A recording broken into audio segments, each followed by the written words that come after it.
Tonight, I want to tell you about the most powerful Jedi the Order ever trained, and then deliberately erased from every record it could reach. It is a story that has largely been lost to history, buried not by time, but by choice, by a council that faced something they did not know how to reckon with and decided the answer was to make it disappear. I find myself thinking about it often, because it is a story about what happens when an institution confronts something it cannot control, and what it will do to protect itself from the implications of that truth. So settle in, and let me take you back to Coruscant, to the Jedi Temple that sits atop a mountain of ancient Force energy, where about 100 years before the Clone Wars would tear the galaxy apart, something happened in the High Council chamber that no official record now acknowledges. The Jedi Order in that time was at peace, or as close to it as it ever came. The Sith had been gone for 1,000 years, extinct according to every scholar and archivist in the temple, and the Republic hummed along in the way that institutions do when they are neither threatened nor questioned very hard. The High Council met regularly in their circular chamber at the top of one of the spires, 12 seats arranged in a perfect ring, and if you had asked any of them, they would have told you they understood the Force in all its essential nature. But understanding, as we will see, is a more fragile thing than it appears. On the morning we are concerned with, a master came to the council and asked for an audience, not to report on a mission or seek guidance, but to demonstrate something. This was unusual enough that it warranted attention, and the council assembled, their robes settling into the familiar arrangement of ritual and hierarchy. Yoda was there, the Grand Master, even then already ancient and wise in ways that made other Jedi seem young by comparison, and around him sat the other 11, the masters of the various orders and disciplines. The council was not hostile, but they were cautious. Masters of this stature did not simply request demonstration unless something significant had changed. The master who had requested this time came before them, and what the council witnessed in those hours would haunt them for the rest of their lives, even as they spent decades trying to erase it from memory. The master began by moving through the Force in ways that had not been documented in the living experience of anyone in that chamber, perhaps not in centuries. There are reports, fragmented, hidden in private journals and marginalia in restricted texts, of abilities that should not have been possible, gifts that contradicted the fundamental understanding of Force doctrine that the Order had built its entire philosophy around. The ability to interface directly with the consciousness of ancient Jedi who were long dead, to draw on their knowledge and power as though those masters were present in the room. The capacity to perceive the precise structure of midi-chlorian networks, the microscopic organisms that lived in every cell and served as the bridge between a being and the Force. More unsettling still, the apparent ability to influence those networks, to guide them, to understand in practical terms the deep mechanisms of life itself at the cellular level. I think the Council understood, in that moment, what they were looking at, even if they could not admit it to themselves immediately. These were abilities that belonged to forbidden teachings, to the old ways that the Jedi had decided were too dangerous to preserve, too close to the arts of the Sith. These were the powers that belonged to beings who had sought to cheat death itself, who had tried to hold on to life and identity beyond what nature intended. To preserve consciousness past the body's failure, to influence the very substrate of existence. The Order had burned those texts deliberately, had taught that such pursuits were corruption, were darkness, were the path that led away from peace and toward obsession and control. And yet here stood a Jedi, trained in the temple, bound by their oaths, demonstrating mastery of exactly those abilities. The Council did not speak harshly, not at first. Yoda sat in silence, the kind of profound, waiting silence that Yoda was very good at, and the Master asked, very calmly, what the implications of this demonstration were. Why had they called him there? What had he done wrong? The Council did not answer directly, not that day, and that itself is meaningful. What followed was a period of careful questioning, of inquiry that resembled courtesy but carried the weight of investigation. The Masters wanted to understand the limits of what this Jedi could do, how they had come to these abilities, whether they posed a threat, whether they could be trusted with knowledge of what they had demonstrated.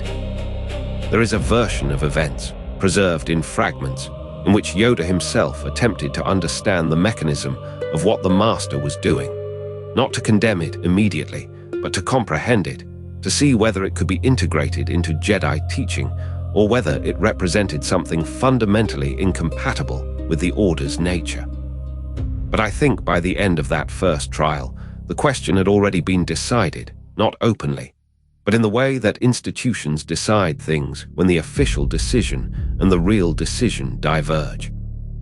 The Council would not be able to contain this, they understood. The Master was too powerful, too learned in ways that challenged foundational assumptions. And more troublingly, what they had witnessed suggested that their understanding of the Force was incomplete, that there were paths of knowledge, legitimate paths perhaps, that they had chosen to close and forbid. That there was something they did not know, something they had decided not to know, walking freely in their own temple. The real reckoning would come later, as would the attempts to unravel what had been learned, to limit what could be taught, to ensure that no one else could follow the same path. But in that moment, before the machinery of erasure began, there was only the profound and uncomfortable recognition that the Council's understanding of the Force and of itself was far smaller than it had believed. And it is a very difficult thing for an institution to live with. So let me tell you what came next, and how a Jedi's gifts became a threat, and how the Order set about making a person disappear. There is a world in the Outer Rim. I cannot tell you its name, because that detail was scrubbed away like so much else, where a family of modest means lived on the edge of the Republic's attention, the way countless families do in those frontier reaches where the light of Coruscant feels very far away. They were Force-sensitive, all of them, in the way that some families simply are. An inheritance that ran through their bloodline like a current, recognized in small domestic moments. The sense of another's emotion before they spoke it, the hand knowing where to reach before the eye saw what it was reaching for. The Jedi Order, had they known, would have come for the children as they had come for so many others, to take them young and shape them into something that served the larger whole. But the Outer Rim is vast, and some people slip through the attention of even an Order as vast and careful as the Jedi. This family had chosen to stay hidden, quietly, across generations, not in defiance exactly, but in the way that people sometimes choose obscurity over the weight of greater things. Then a child was born. The birth itself was unremarkable. A mother, a father, the ordinary pain and release of it, the ordinary tenderness of new life placed into waiting hands. What was not ordinary, what no one in that household had ever witnessed before, was what happened in the hours afterward. The infant, still wet from birth, still unnamed, began to move the objects around it without touching them.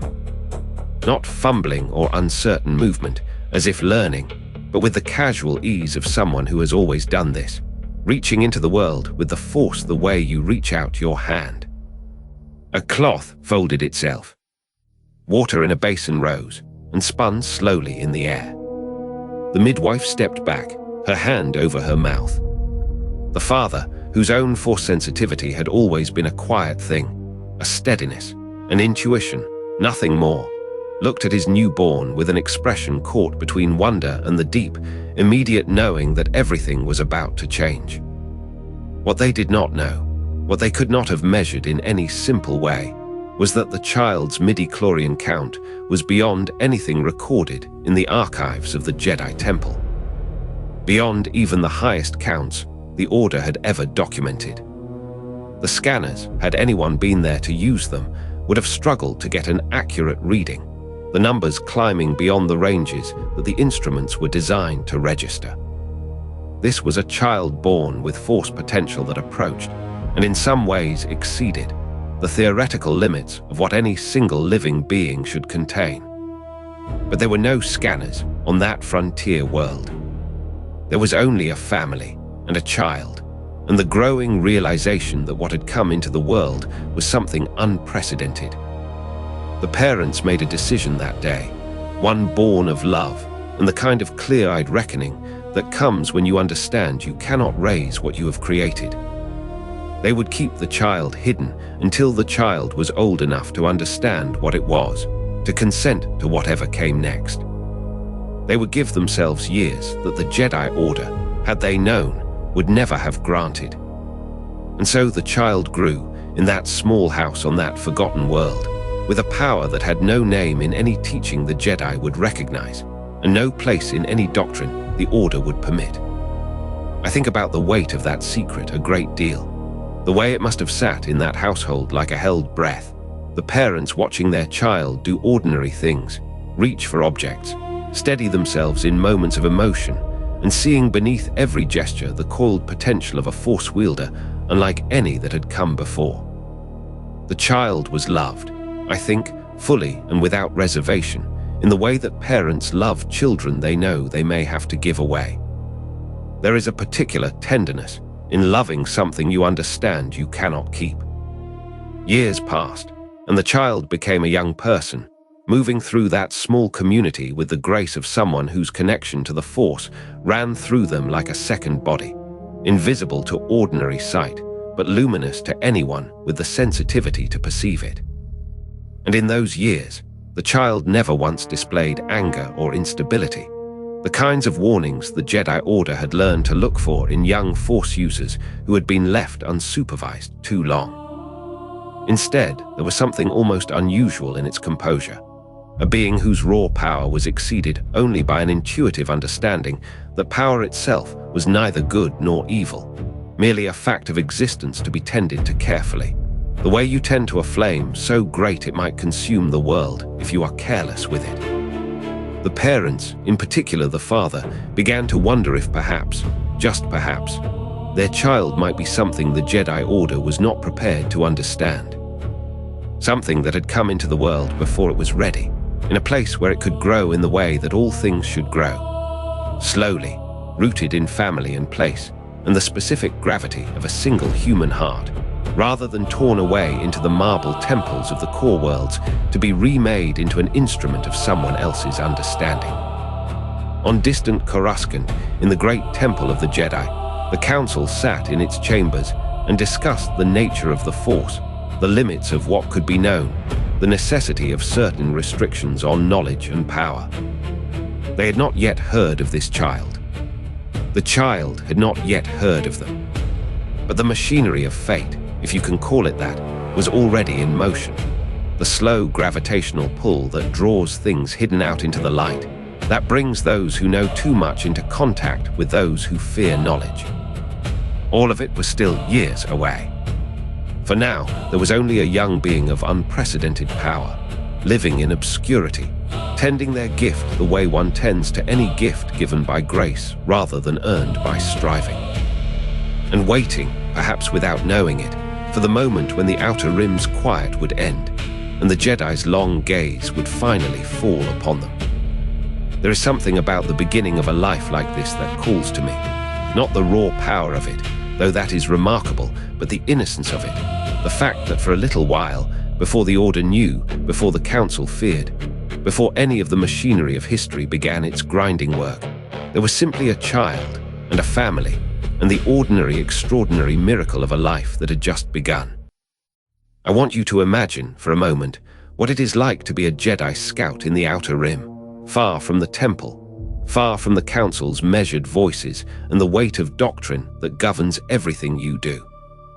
Your work is patient and quiet, traveling to remote worlds, speaking to the locals, listening for rumors of Force sensitivity in children who might otherwise never be found, who might live their whole lives unaware of what moved through them. It is unglamorous work, but it matters because the Jedi Order does not grow by accident.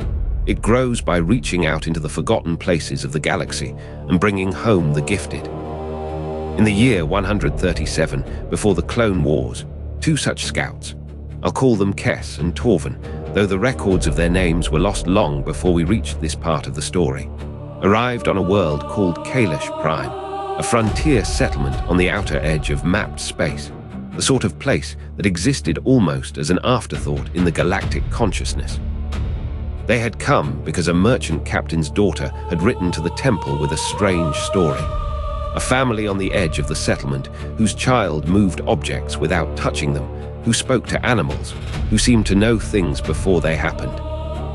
These are the kinds of reports Jedi Scouts receive often. Most amount to nothing, or to some minor sensitivity, a child with potential but not destiny. But something in the captain's letter had caught the temple's attention, enough to send Kess and Torvin to investigate. When they arrived on Kalish Prime, the settlement was unremarkable. Dust, simple dwellings, the kind of place where people worked with their hands and asked few questions about the wider galaxy. The family they sought lived on the settlement's edge, in a modest structure surrounded by a small garden that had been coaxed into life through patient, deliberate care. The garden of people who understood necessity and made beauty anyway. The parents received the scouts with the politeness of frontier folk, neither welcoming nor suspicious, simply cautious. Yes, they said, they had a child. Yes, the child was gifted, though they did not use that word. They called it strange and particular, the way you might describe a tree that grows in an unusual direction. And then the child came into the room. I have spent a long time thinking about what Kess and Torvin must have felt in that moment, and I confess, I find myself imagining it rather than knowing it, because what happened next was carefully erased. What we know is this: they felt something in the Force, a presence so vast and so perfectly calibrated that it did not announce itself with drama or violence, but with a kind of still certainty. It was as though they had opened a door and suddenly understood that the entire room they had been standing in was only the threshold of something much larger. The midi-chlorian count alone, when they performed the test, there in that modest dwelling on Kalish Prime, with the parents watching, was beyond anything either of them had encountered in their years of service. Beyond what they had learned was possible. The archives on Coruscant maintained records of every significant Force-sensitive ever brought to the temple, and the highest count in all of documented Jedi history belonged to a child named Anakin Skywalker, who would one day be called the Chosen One. And this child, this small being in a frontier house, exceeded even that. Or rather, the count was so high that the measuring instruments themselves could not render an accurate number, which in its own way was perhaps more unsettling. What do you do when you encounter something that should not exist? When the universe presents you with evidence that contradicts everything you have been taught about the nature of power and potential. Kess and Torvin, in their professionalism, did what they had been trained to do. They documented everything. They spoke to the family with respect. They explained what this meant, that the child had been called, that the Jedi Order wished to offer training, guidance, a path that would take them far from this quiet world into the great temple on Coruscant. What they did not do, what they perhaps could not do in that moment, was truly comprehend what they were looking at. The child, for their part, seems to have been calm. The parents less so, though they hid it well. There was a conversation, quiet and careful, in which the family asked questions about what the temple offered, what would become of their child, whether the child would be safe. These are the questions any parent asks when being asked to surrender their child to an institution, even an institution as renowned and trusted as the Jedi Order. But there was something else beneath those questions, I think, something that did not make it into the official report. A reluctance to let go, a sense that this child belonged here, in this place, with these parents who had raised them with such particular care. The child, too, seems to have understood something of what was happening, not reluctance perhaps, but a kind of stillness, as if they were waiting to see what the universe would ask of them. In the end, after the conversation and the careful explanations, the family agreed. The child would be brought to the temple. The matter would be referred to the council. Kes and Torvin left Kalish Prime with their documentation, their reports, their measurements, and the child, carrying with them something they did not yet fully understand.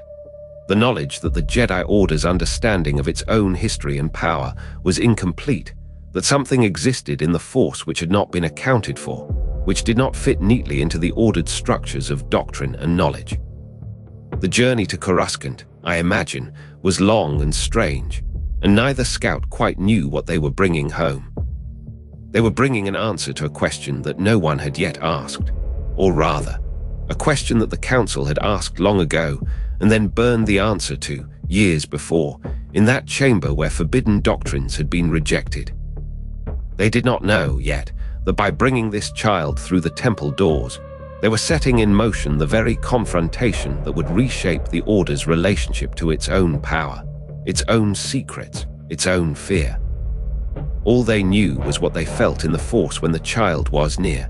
Something vast, something patient, something that had been waiting a very long time to be found.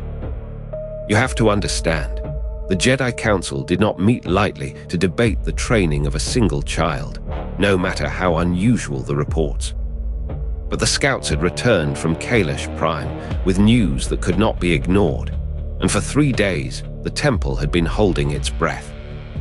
Yoda sat at the center of the council chamber as he had for centuries, his small form upright in the ancient chair, and you could see in the set of his shoulders that he understood what this moment meant. The midi-chlorian readings that Kes and Torvin had brought back were not high. They were not even exceptionally high by the standards of Jedi prodigies who had come before. They were beyond measurement. The instruments, Kes had reported quietly, had simply failed to quantify what they were encountering, as though the child's connection to the Force had exceeded the very language they had built to describe such things. Around the chamber, the other 11 masters sat in careful silence, and you could feel the weight of their consideration like pressure in the room. One of them, I find myself thinking about his name less than I wish I could, spoke first, his voice measured but edged with something like fear. He said, "We have always taken the children young, before they could be shaped by the world, before the world could shape them. This child has been raised by parents who, however well-intentioned, are not of the Order. How do we know what habits of thought have already taken root? How do we know," he asked, and here his voice grew quieter, "what the child might become if we refuse them?" Yoda listened without moving, his ancient eyes open and attending, the way he had listened to 10,000 such conversations across his vast lifetime. Another master, younger, raised a different worry. The power itself, she said, the sheer magnitude of what the scouts describe. It is not wisdom that produces such potential. Raw power without proper understanding is the oldest doorway to the dark side. We have spent generations teaching our Jedi to fear their own strength, to channel it through discipline and control. What happens when we welcome someone whose strength is so far beyond the normal range that our entire structure of training becomes uncertain? We would be improvising, she said. We would be inventing doctrine as we went, and our mistakes would be amplified by the scale of this child's capacity to enact them. There was quiet again, the kind of quiet that means people are thinking things they are not yet ready to say aloud. And then Yoda spoke, his voice thin with age but clear. He said, "Afraid we are, of power we do not understand. True this is. But refuse the child we cannot. Once seen, knowledge cannot be unseen. The scouts have returned with word of this being, and the Force has placed them in our path for a reason. To turn away a Force-sensitive child has never been our way. To do so now would be to acknowledge that there are limits to what we can teach, to what we can guide. And if such limits exist, then the foundation of our Order itself becomes questionable." You could feel, in the way the other masters shifted, that Yoda had named the thing they were all circling around. This was not truly about a single prodigy. It was about whether the Jedi Order's understanding of itself, of its power, its doctrine, its right to rule itself as the keeper of peace and wisdom in the galaxy, was absolute or provisional. To accept the child was to accept risk. To refuse the child was to accept something worse. The admission that there existed a force-sensitive being the Order could not trust itself to teach. What would that mean for the Order's place in the galaxy? What would it mean if the word spread? Another master spoke then, older, his voice carrying the weight of decades spent in the archives studying the history of Jedi who had come before. He said, there is something else. Something the scouts may not have understood. I have been researching, in the deeper records, accounts of Jedi in previous ages whose power seemed to exceed the normal range. Not many. The references are scattered, many of them stored in sections of the archives that are not often consulted. But they exist. And in nearly every case, the historical account simply ends. The Jedi in question is mentioned, documented, recorded, and then the documentation stops, and there is no further mention. No account of their death, no record of their mastery, no legacy. It is as though they were carefully removed from the narrative after a certain point. The chamber fell very still. One of the masters, I wish I remembered which one, asked the obvious question, "What are you suggesting?" And the archivist master paused, and you could see him measuring his words, understanding he was about to speak something that came close to questioning the council's own integrity. I am suggesting, he said quietly, that the Order's history with power it could not easily control may not be as clean as our official histories suggest. That there may be precedent for what we face now, and that precedent may not be comforting. Yoda's eyes closed for a moment, and when they opened again, there was something in them that you might have read as sorrow, or resignation, or both. He said, "The child we will train. Afraid we may be, and right to be afraid, perhaps we are. But turn away this gift, we will not. What comes of our choice, time alone will show." And in that moment, the decision was made, though no one in that chamber, not even Yoda, I think, understood fully what they were agreeing to. The council had chosen to welcome the prodigy, to open the doors of the temple, to invite into their midst a being whose power exceeded everything in their carefully ordered understanding of what such power ought to be. They had chosen, in other words, to trust themselves. And perhaps that was the moment when the seeds that would later grow into their greatest era were finally, truly planted. The shuttle descended through Coruscant's upper atmosphere on a grey morning, the cityscape rising to meet it like a familiar prayer, and the child, who had no name yet in any official record, only a designation and a seat on the transport, watched the endless geometry of the temple approach without visible emotion. What the scouts had called calm, what the parents had called patience, was something else entirely, a quality of presence, as though the child occupied space more completely than others seemed to, drawing less from the world and more from something underneath it. The temple's senior instructors had been briefed by the council, though the briefings were careful, measured, designed not to influence what they saw, but only to prepare them for what they might witness. I think about those early briefings often, because they reveal something important about how institutions respond to the unprecedented. They try to contain it with language, with procedure, with the careful assignment of expectations. The child was brought to the youngling quarters, assigned to a clan, the Starlight clan. It happened, and given the white tunic and simple robes that every initiate wore, which had the effect, intentionally or not, of flattening the child into uniformity with 30 other beings whose power levels read as ordinary, manageable, known. It must have felt, I imagine, like trying to contain a small star in a clay cup. The first weeks were ordinary. Meditation, basic force awareness exercises, the foundational teachings that every youngling received, regardless of aptitude.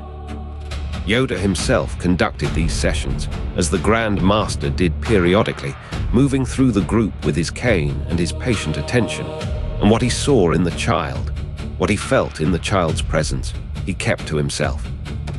But others noticed quickly. A youngling's meditation in the Jedi Temple is a collective experience. The younglings sit in a circle and together reach out into the Force, their minds linked, their focus unified. And in those early sessions, the other initiates felt something they had no framework to understand. It was as though one member of their group was not a small candle, but an opening into a much larger light. And when they reached toward the Force, they reached toward them. The instructors saw the other younglings' distraction, their occasional disorientation, the way they would lose their focus or become unexpectedly emotional after meditation sessions with this one child present. Some of the instructors attributed it to the child's untrained strength, the raw power that hadn't yet learned discipline. Others, I think, understood something closer to the truth, that the child wasn't doing anything at all, was simply existing, and the effect was still profound. By the second month, the child had begun lightsaber training. Every youngling constructed their own saber in time, drawing a kyber crystal from the temple's stores and building the hilt through patient instruction, learning the marriage of mechanics and force connection that made the weapon sing. The child's crystal, when selected, was unusual, a pale blue-white, almost colorless, as though it held light but not color, and the temple's crystal keepers exchanged glances that the child, absorbed in the work, did not catch. The younglings sat with the components for weeks, not rushing, feeling their way into the assembly with a focus that seemed less like instruction and more like remembering. When the lightsaber first ignited, it was perfect. The blade steady, the hum true, the balance instant. Most younglings take months to achieve that steadiness. This one achieved it on the first activation, and then set the weapon down and moved to the next exercise as though nothing remarkable had occurred. The Bear Clan instructor, Master Soren, who had taught lightsaber fundamentals for 30 years, told the council later that she had never seen anything like it. Not the speed of mastery, but the absence of struggle, as though the child was not learning the forms, but rather recognizing them. Xiaqiu, the foundational form, with its flowing strikes and defensive postures. The child understood it after a single demonstration. Makashi, the form of duelists, which most Padawans spent years perfecting. The child absorbed it in weeks. And Yoda, watching from the periphery as he often did, saw something that the younger instructors missed. The child was not moving through the forms in sequence, as the curriculum demanded, but was instead moving through all of them at once, as though each form was a voice in a single harmony. There is a thing that happens, occasionally, in very young Force sensitives of extraordinary power, where they do not learn technique so much as channel it, where their bodies become instruments for knowledge they shouldn't possess. And I have often wondered whether Yoda recognized in those moments what he had seen decades earlier in the mysterious master, who had come to the council chambers to demonstrate forbidden communion. By the third month, the child had been selected for Padawan training, which was itself unusual. Younglings generally trained with their clans for 2 or 3 years before being chosen, and the master who selected them was Len Keithran, a respected teacher known for patience and for an unusual willingness to question the council's more restrictive doctrines. Keithran had studied the archivist records, had read the scattered hints about Jedi of unusual power from centuries past, whose names had been carefully removed from the official histories, and had come to his own conclusions about what knowledge the Order had suppressed and why. When he offered to take the child as Padawan, the council accepted with what I can only describe as cautious relief. The child would be removed from the general youngling population, where their mere presence seemed to unsettle the other initiates, and would be in the hands of a master of sound judgment. That judgment, the council believed, would serve as containment. The Padawan braid was woven into the child's hair, a single lock bound in leather cord, the traditional marker of the apprenticeship, and the master and student were formally introduced in a ceremony that was attended by the full council, and that was, by all accounts, completely unremarkable. No visions, no warnings from the Force, no sense of portent. Just a young being, now formally pledged to the Jedi Order, beginning the true work of their training. In the quarters they shared, Master Kithrin began to teach with a depth that went beyond the standard curriculum.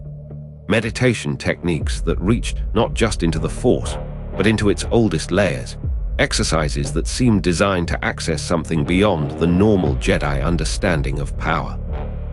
The child learned and learned and learned, and after 6 months was already operating at a level that would have taken most Padawans years to achieve. After 9 months, the child had surpassed many Jedi Knights in their control and their reach. And Kithrin, I believe, began to understand that what he had been asked to contain was something that could not be contained, only guided, and that the choice he had made to train this child rather than refuse them had set in motion something that no one, not the Council, not the child, not himself, could fully predict. The temple went about its work, teaching, training, maintaining the structures of knowledge and discipline that the Order had built over millennia. But in the deeper chambers, in the private archives, in the meditation halls where no one else was present, something was beginning to wake that the Order had tried very hard to keep sleeping. Over the course of that first year, something began to change in the temple that no one could quite name, though everyone felt it. Master Torvin, the scout who had brought the prodigy to Coruscant, was the first to mention it openly, though he was careful with his words when he spoke to the Council. He had begun having dreams. Not nightmares, precisely. They were too subtle for that word, too shapeless and persistent. In them, he would find himself walking through corridors of the temple that did not quite match the ones he knew, hallways that stretched too long or turned at angles that should not have been possible. He would wake with the distinct, unsettling impression that he had been somewhere real. Within weeks, other Jedi began reporting similar disturbances. Master Selene, who taught lightsaber forms to the older Padawans, mentioned to a colleague that she had been having trouble sleeping, troubled by images of vast libraries filled with books written in languages she did not recognize but somehow understood. A knight named Corin described waking in the night with the sensation of being watched by something ancient and patient. These accounts were shared quietly, in the dim hours before dawn. The way people speak of things they fear might sound foolish in the daylight. But there was nothing foolish in how they spoke of it. There was genuine unease. What made the disturbances particularly strange was that they seemed to cluster in the temple's older sections, the deep archives where Master Len Kithrin spent much of his time with the prodigy, teaching them the roots of Jedi practice.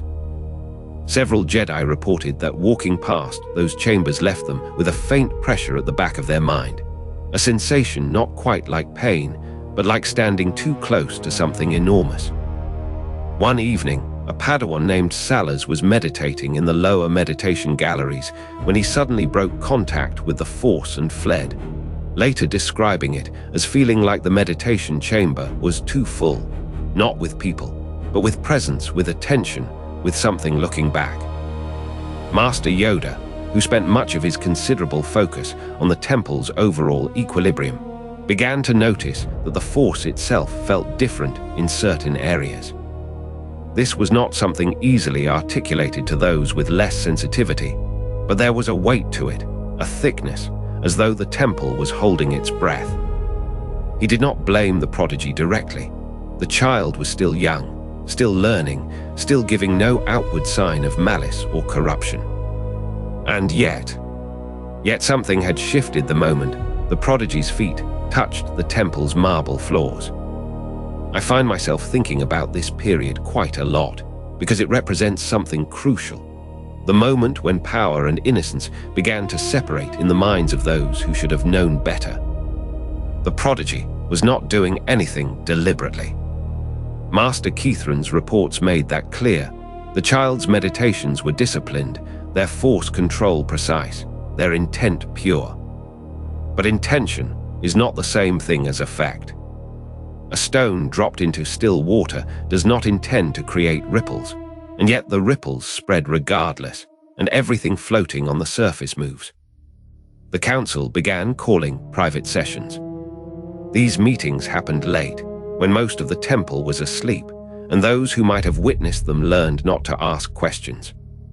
What was discussed in those chambers became part of a record that would be carefully locked away, though some fragments would survive. Cryptic entries in the personal journals of council members that referred to the disturbance, and questions of compatibility with temple residents. There was a particular moment, recorded obliquely in Master Yode's own handwriting, that captures the tenor of their concern. Clear it is that the child means no harm. Clear too that harm follows nonetheless. The temple itself protests, as though sensing something we do not. Whether the temple was literally sensing something, or whether the council members themselves were simply frightened and projecting their fear onto the ancient stones around them, was a question no one asked directly. It was easier not to. In the weeks that followed, a subtle division began to form in the temple's atmosphere. Some Jedi, younger ones mostly, and those who had not yet experienced the more disturbing visions, continued to view the prodigy with fascination and hope. Master Kithrin in particular became more protective, more isolated with his student, spending longer hours in the restricted sections of the archives and emerging with a kind of zealous intensity that made others uneasy. But others began to keep their distance from the prodigy, to avoid unnecessary proximity, to find reasons to take assignments away from the temple for extended periods. The child, whose power was vast and whose intellect was sharp, could not have failed to notice this. Whether they understood it, truly understood it in the way a young being might internalize rejection, is something I wonder about. The records don't say. The records, at this point in the prodigy's history, still existed. They had not yet been burned. What they show is a being who continued their training with perfect discipline and seemingly perfect equanimity, unmoved by the growing unease around them. But in the temple's oldest spaces, in the meditation chambers and the deep archives, Force sensitives continued to report the same strange pressure, the same sense of being in the presence of something that looked at them with an attention older and deeper than anything they had words for. And in those same spaces, Master Kithrin was teaching the prodigy to listen to those old consciousnesses, to open themselves to the Force in ways the modern Jedi Order had forbidden, to reach into layers of history that the Council had deliberately sealed away. He was not corrupting the prodigy. I don't think corruption is quite the right word for what was happening. But he was opening doors in the child's mind that the Council had decided, long ago, should remain closed. And once a door like that is opened, you cannot simply close it again. The temple continued its rituals, its teachings, its daily work. But underneath, something had shifted irrevocably. The prodigy had come to Coruscant as an answer to a question the Jedi Order had thought it had solved. The question of what to do with power that large, that pure, that impossible to fit into the Order's understanding of itself. And the temple was beginning to learn, in ways both terrifying and quiet, that some questions do not have answers that leave everyone at peace. It happened during what should have been a routine meditation, though nothing about this Padawan's practice had ever truly been routine. Master Kithrin had assigned a technique from the oldest sections of the archives, a method of Force communion that predated the Order's formal doctrine, one that the Council had long since declared too dangerous for most Jedi to attempt. The exercise was supposed to be simple. Sit in stillness, let the living Force move through you, and listen to the whispers of those who had passed beyond the veil. Most Jedi would hear only echoes, fragments of feeling, impressions like half-remembered dreams. But this Padawan had never been most Jedi. What happened instead was something for which the Order had no language, because it had deliberately erased the language from its own texts. The young Jedi did not merely listen to the voices of the past. They opened a channel to something vast and coherent, a presence that did not announce itself as a single ancestor or teacher, but as a layer of consciousness woven into the Force itself, the accumulated weight of 10,000 dead Jedi stretching back through the millennia. It was communion, but not of the intimate kind that a Padawan might hope for, not a voice-speaking council, but rather a simultaneous awareness of thousands of minds, all of them alive in the cosmic force in a way that the temple's teachings insisted should be impossible. When the Padawan emerged from the meditation 3 hours later, though it had felt like both a moment and an eternity, their eyes were different. Not corrupted, the watching instructors would later insist when they were asked directly by the council. Not darkened. Simply aware of something the rest of the temple was not. Master Kithrin was not surprised. He had suspected something like this might happen because he had read the fragmentary records, the ones that the council believed were completely destroyed.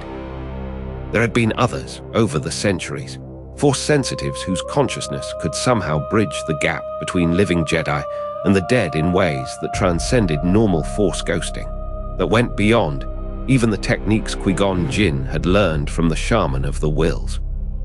These Jedi had not simply contacted the dead. They had made themselves into conduits for the dead, allowing the consciousness of ancient Force users to flow through them like water through an open channel.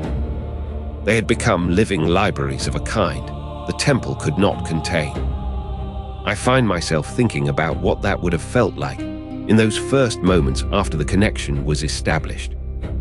The sudden knowledge that you could reach back through the Force and touch not a single ancestor, but an entire chorus, that you could ask a question to the cosmos and hear it answered not by one voice, but by 10,000 speaking in harmony, each with their own accent and perspective and memory. It must have been overwhelming and luminous all at once. The Padawan spent the next weeks in a state of careful practice, working with Kithrin to understand how to control this connection without being drowned by it. The technique required absolute presence, a kind of alert emptiness that was different from the serene stillness most Jedi cultivated.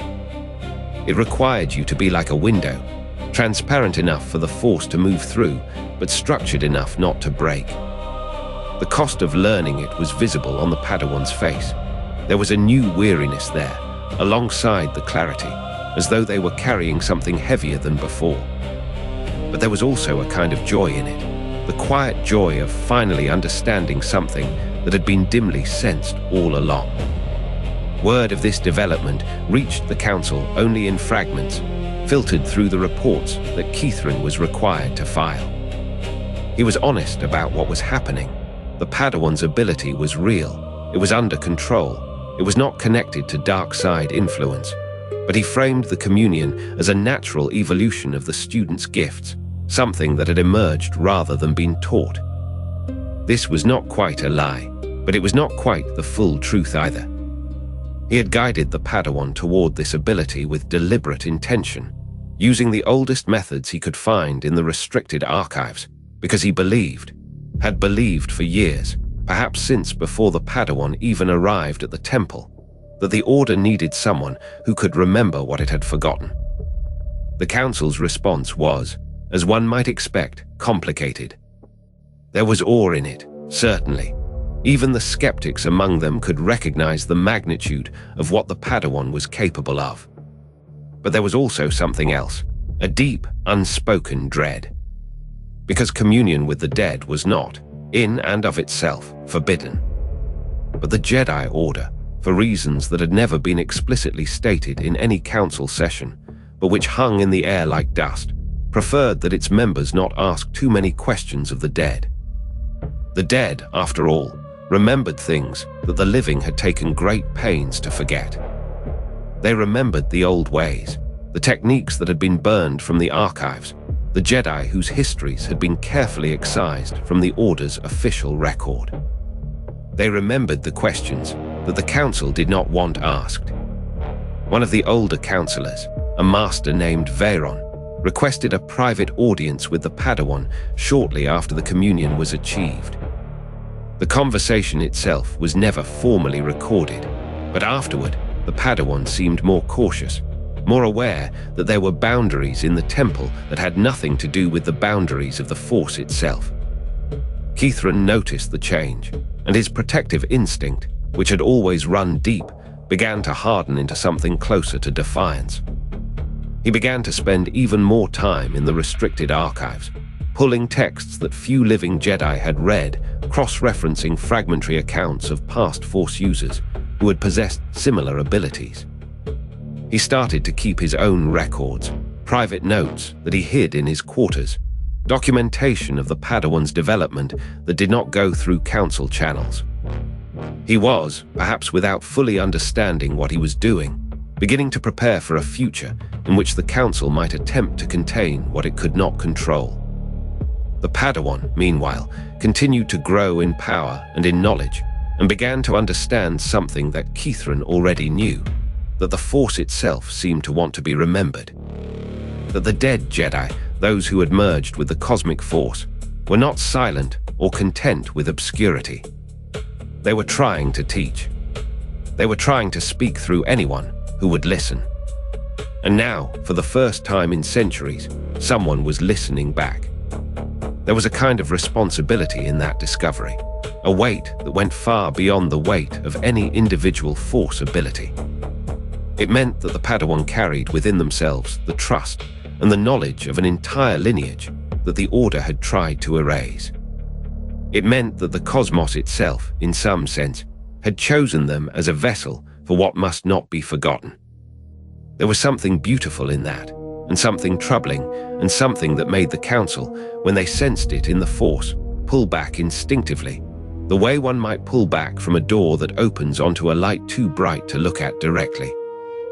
There was a Jedi in the temple whose name has itself become almost difficult to recover, a keeper of archives and memory whose obsession with this one prodigy would, in its own small way, shape the trajectory of everything that followed. We know him now only through fragments. Elder, patient, a collector of damaged texts and half-erased histories, the kind of scholar who spent his life in the depths of the archives, asking questions the Council preferred not to hear answered. Let us call him Arkan, though that may not have been his name. The records are unclear, and I find that fitting somehow. Arkan had held the position of senior keeper for decades, long enough to understand which books the Council actively maintained, and which books they actively wanted forgotten. There is a difference, you see, between a text that is lost and a text that has been carefully, methodically unmade. One is accident, the other is intention, and intention leaves a kind of fingerprint if you know where to look for it.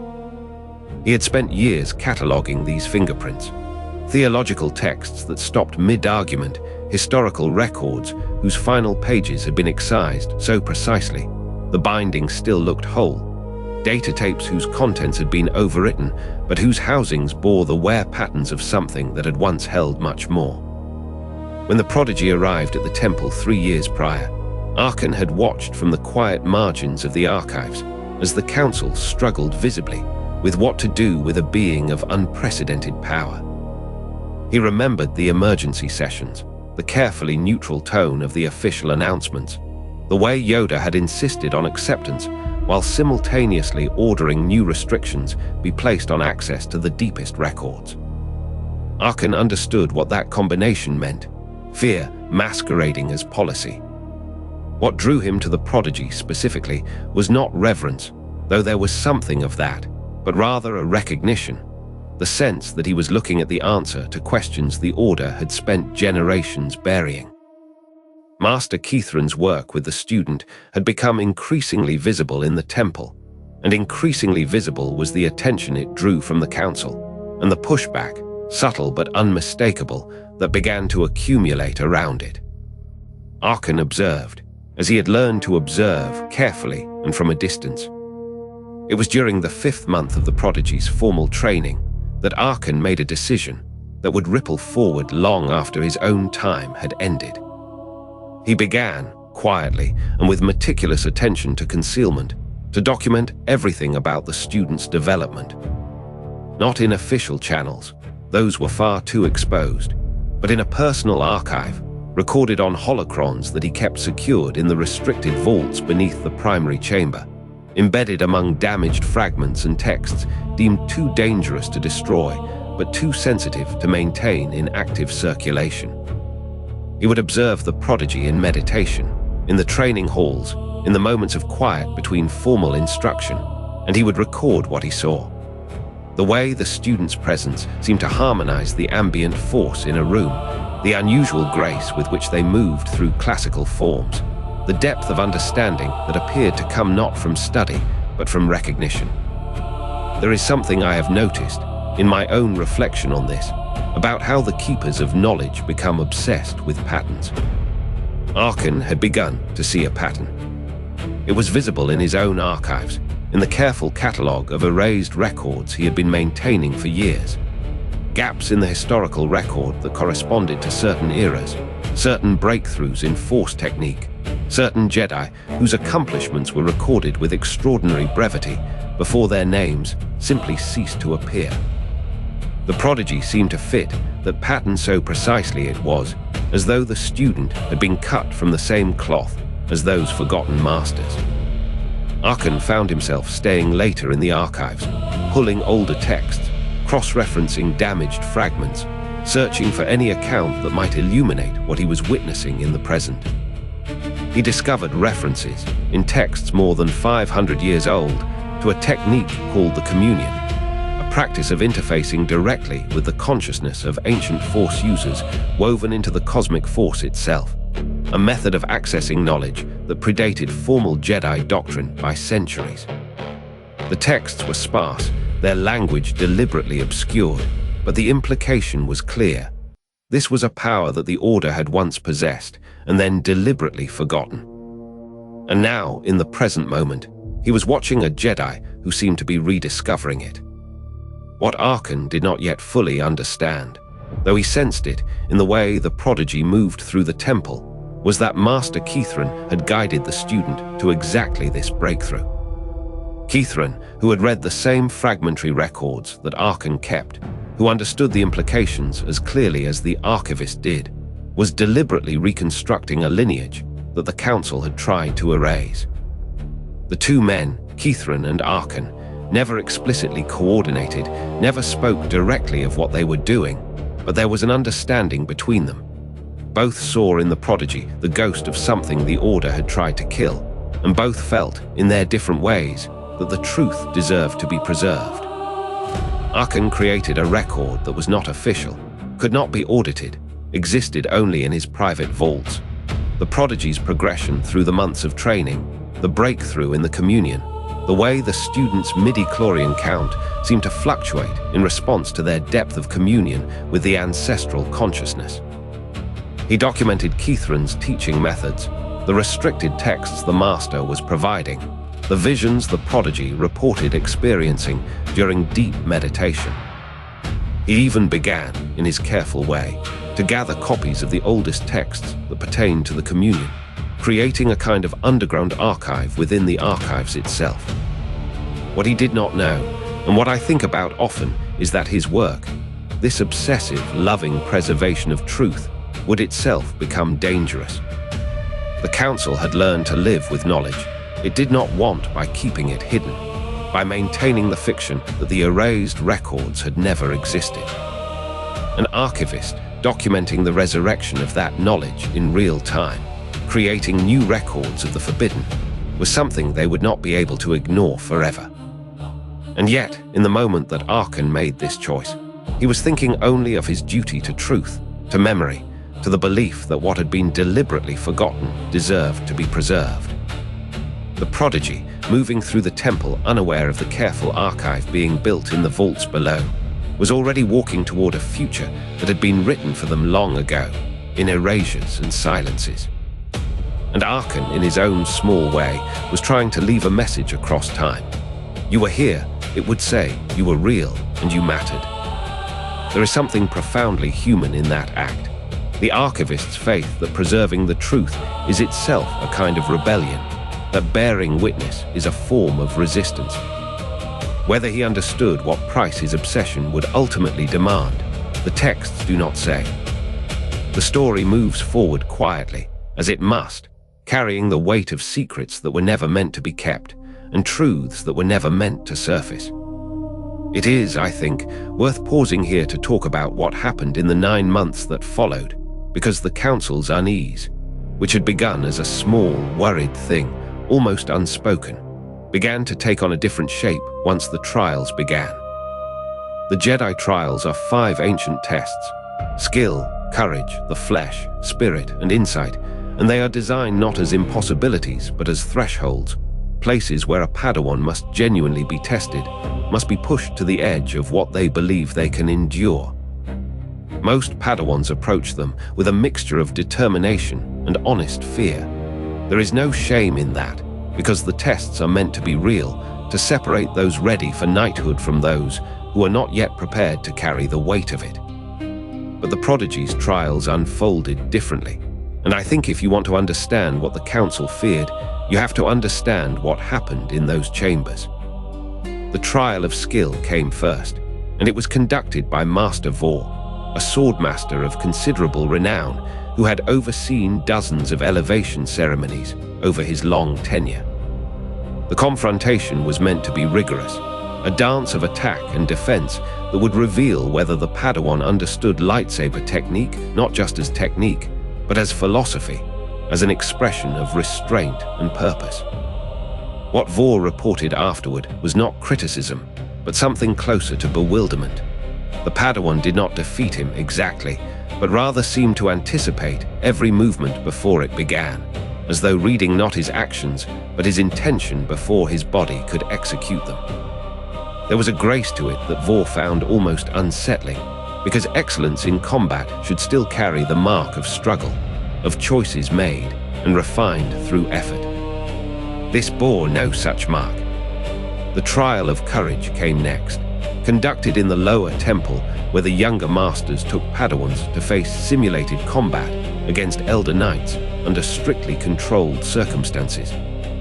The Padawan was pitted against Master Kithrin himself, the test modified slightly because a true adversary of equivalent power was not available in the temple, a decision that, looking back, seems to have contained its own kind of warning. The Padawan stood against their teacher and neither yielded ground nor pressed advantage. Instead, they moved in and around the conflict with a kind of serene focus, never striking unnecessarily, never fearful, present in a way that made the observers uneasy. When it ended, Kithrin himself looked shaken, not by defeat, but by the recognition that his Padawan had transcended the relationship of teacher and student.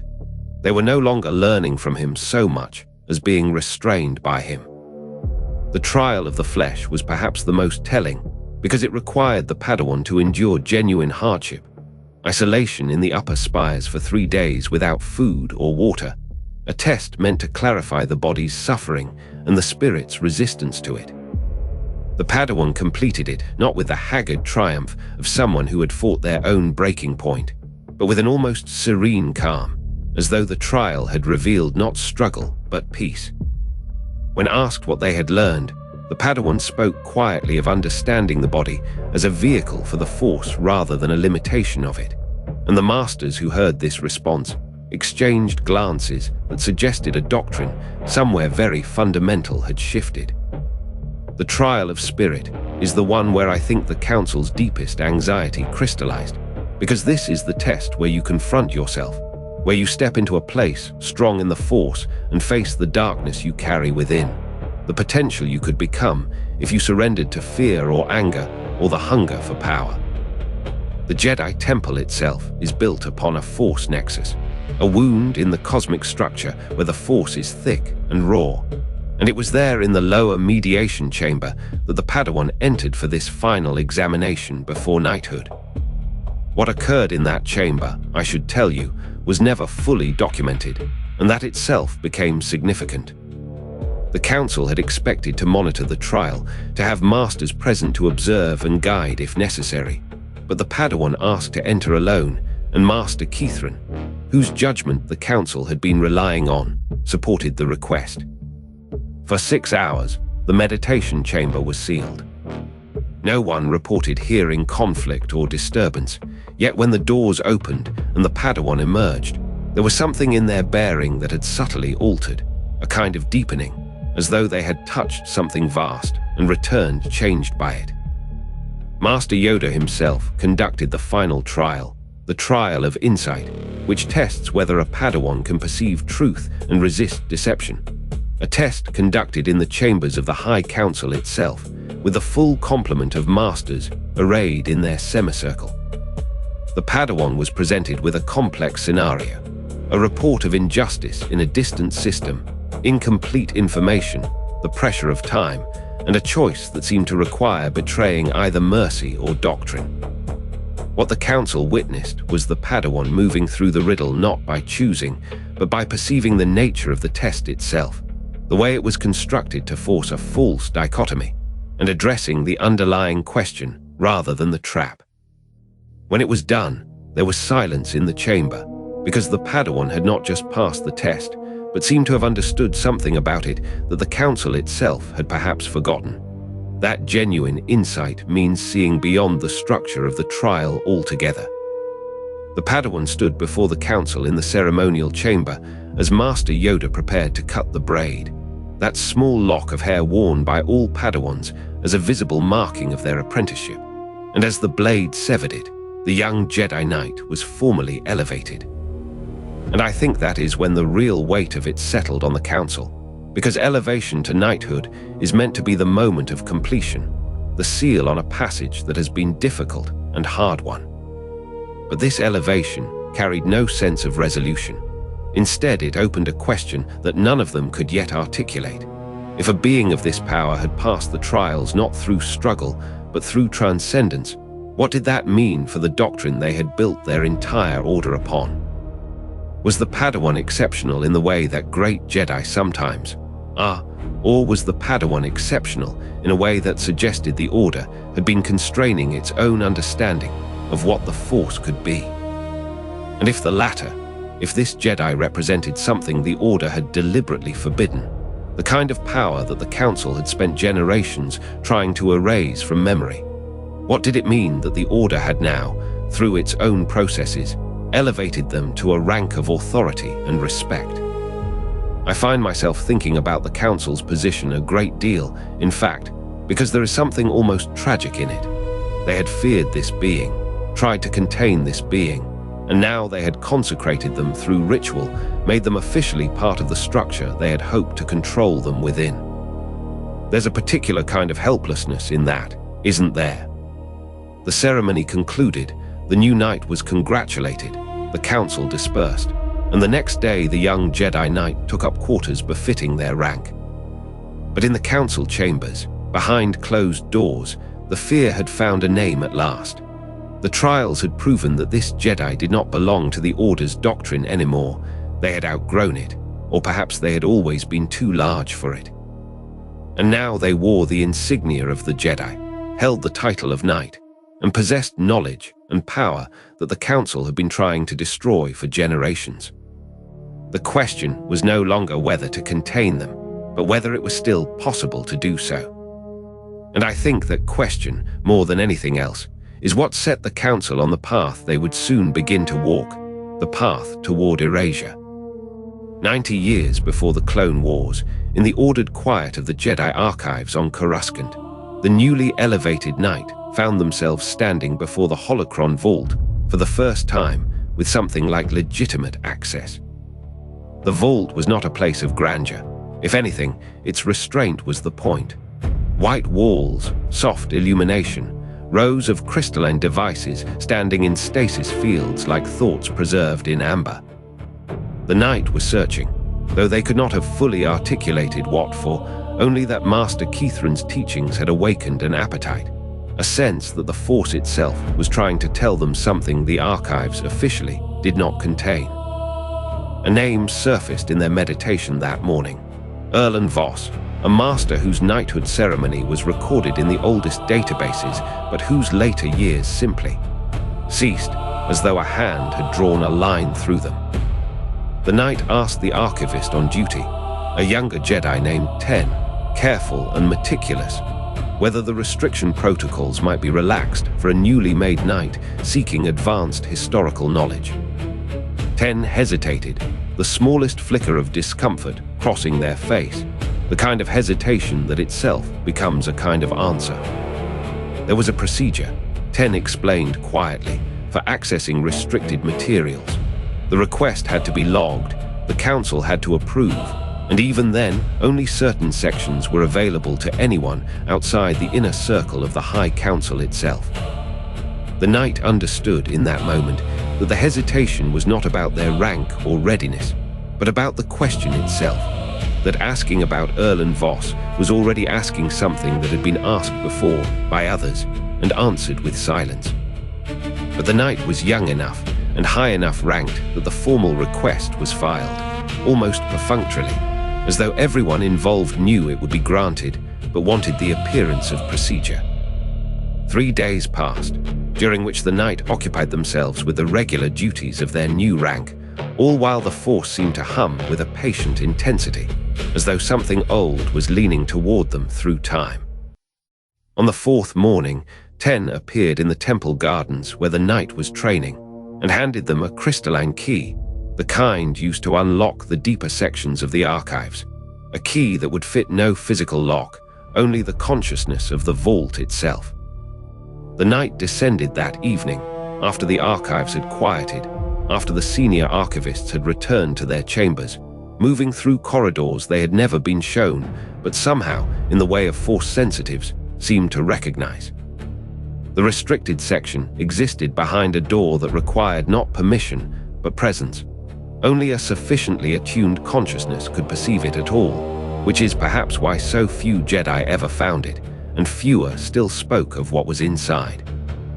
Here, the atmosphere was different, heavier, denser, as though centuries of deliberately accumulated silence had weight.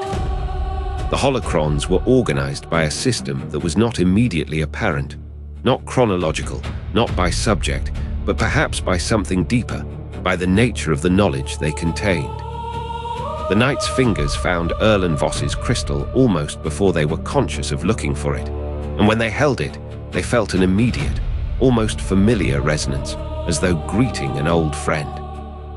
Voss's teachings emerged in the air before them, a shimmering archive of a master who lived roughly 4 centuries prior, whose particular gift was the manipulation of collective consciousness, the ability to touch not just the living force, but the accumulated presence of every Jedi who had come before. Not the communion that Kithrin had taught, something subtly different, an older technology, refined and dangerous, that allowed for the drawing of power directly from the ancestral lineage of the Order itself. And then, embedded within Voss's final recorded meditation, a name, Kael Thel, who had preceded Voss by 200 years and possessed a gift nearly identical, the capacity to speak with the dead, to pull knowledge from the deepest layers of Force memory. And another name appeared, deeper, Aaron Shavel, whose record simply ceased in the year 8472 of the Republic calendar, leaving behind only a fragmentary meditation on the reaching darkness, and a warning that had been partially deleted, but was still legible if you knew to press the crystal in just the right way. The knight understood, with a clarity that made their hands tremble slightly, that they were not the first of their kind, that whatever gift they carried had emerged before, many times before, across centuries of Jedi history, and that each time it had appeared, the Order's response had been the same: documentation, containment, and ultimately erasure. Other crystals surrounded them now, each containing the same pattern: a Jedi of extraordinary power, a brief window of prominence, then absence, then silence, then a carefully maintained gap in the historical record, as though the being had never truly existed. Some were from the distant past, figures whose names appeared nowhere else in the archives, whose holocrons existed in this restricted vault and nowhere else, preserved not to be studied, but to be forgotten in the specific, careful way that only the Jedi could manage. The knight pulled one at random, a small red crystal, unusual for the archives, and when they activated it, a voice emerged, older, carrying an accent from a dialect that had fallen out of use 500 years prior, and the voice was speaking not to students or to the council, but to someone unseen, perhaps a successor, perhaps a confidant, with the tone of someone passing on something that must not be lost. "They will ask you to be less than you are," the voice said, and the knight recognized in those words something that Kithrin had said to them in a different context, and something that their own parents had whispered during those long, quiet nights on Kalish Prime when they taught the child about the weight of power. The archives stretched around them, and the knight realized with something approaching awe that they were standing in a history that had been deliberately buried, a lineage of masters whose crime, apparently, had been the same as their own. The capacity to see and speak to what the Order had decided should not be seen or spoken to. There was no condemnation in the crystalline records, no dark side corruption that would have justified the erasure. These were not fallen Jedi or renegades, but faithful servants of the Order who had discovered something about the nature of the Force that had frightened the Council, and whose discovery had been answered not with debate or integration or wisdom, but with methodical removal from the historical record. When the knight finally left the vault hours later, the restricted section sliding back into imperceptibility behind them, they carried not just information, but a kind of burden. The knowledge that they were not unprecedented, that others like them had walked these halls, and that the Order's response to unprecedented power was not to engage with it or understand it, but to arrange for it to be forgotten. The night was settling over Coruscant as they returned to their quarters, the city's lights spreading out below like a vast, patient constellation.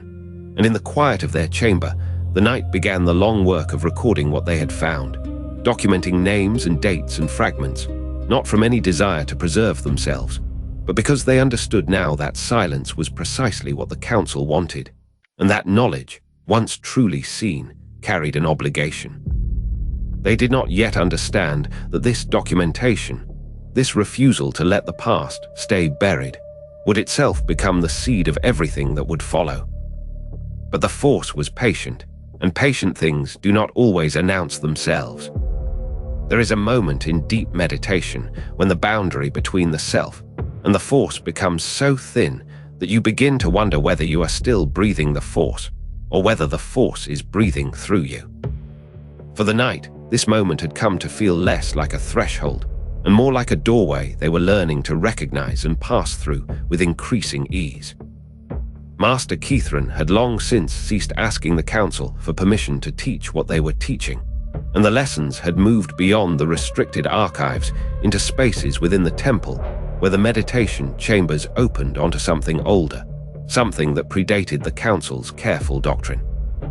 What happened next was not, the knight would insist later, a choice made in ignorance or rebellion, but rather a natural deepening of what communion with ancient consciousness entailed.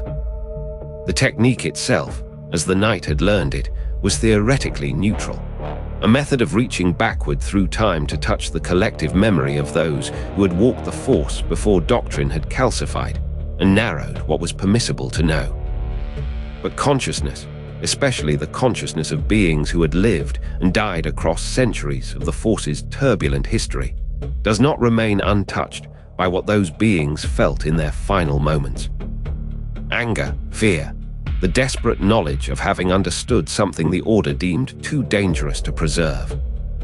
One evening, perhaps 2 months after the knight had gained access to the holocron vault and begun truly understanding the scope of what had been erased, the meditation went deeper than it had before. The knight sat in one of the older shrines beneath the temple, a space that Kithrin had shown them, a chamber where the stone itself seemed to hum with accumulated Force presence, layered down across millennia. The communion began as it always did, a reaching backward, a gentle opening of the mind to the accumulated knowledge of Jedi centuries dead. But this time, something reached back. It was not hostile, not precisely. The knight's training and instinct would have detected overt malice immediately, and the Council would have sensed the disturbance from across the temple. What came instead was older and stranger, a presence that was not Jedi, or had not been Jedi by the Council's definitions, or had perhaps been something else entirely before the Jedi existed to name it. There is a difference, you understand, between touching the light that the Order teaches and feeling something that simply is, power without the moral architecture the Jedi had built around it. The Knight experienced, in that communion, knowledge that did not feel like it had been created by Jedi at all, but rather discovered by them, and then, very deliberately, hidden away. Techniques for reading the living force in ways the Council forbade. Methods of communion that reached not only backward, but sideways, into the consciousness of other beings altogether, not ancestor voices, but present ones, entities woven into the Force itself, but never welcome in the temple's meditation halls. When the Knight emerged from that meditation, 3 hours had passed, as if they were minutes. Keithran was waiting outside the chamber, and the expression on his face suggested he had been standing there the entire time, as though he had known exactly when the breakthrough would come. He did not ask what had happened. He simply gave the Knight a holocron older than the ones in the vault, sealed with locks that required a particular frequency of Force attunement to open. Inside, it was not wisdom written in text or image, but something more direct: impressions, experiences, the recorded consciousness of a Jedi who had communed with forces the Council had deemed irredeemably dark and found in them not evil, but only alternatives, perspectives the Order had outlawed. The ethical weight of this distinction sat uneasily in the Knight's mind. Dark side is a term the Order uses, Keithran said quietly, for anything it fears to integrate into its own practice. Understanding is not corruption. But it was corruption, in a way, or at least a crossing of a line, the Knight had always understood was inviolable, not in the sense of malice, but in the sense that there were now presences in the Knight's consciousness that had never been Jedi and would never be. The Knight began to meditate more frequently, seeking to understand rather than to resist what had been touched in that first deep communion. Other Jedi in the temple began to sense it, not corruption in the sense of wickedness, but a difference in the Knight's presence in the Force, a frequency that did not align perfectly with the Order's careful, bounded light. Some withdrew. Keithran grew fiercely protective, as though the Knight had become a secret he was willing to defend against the entire Council.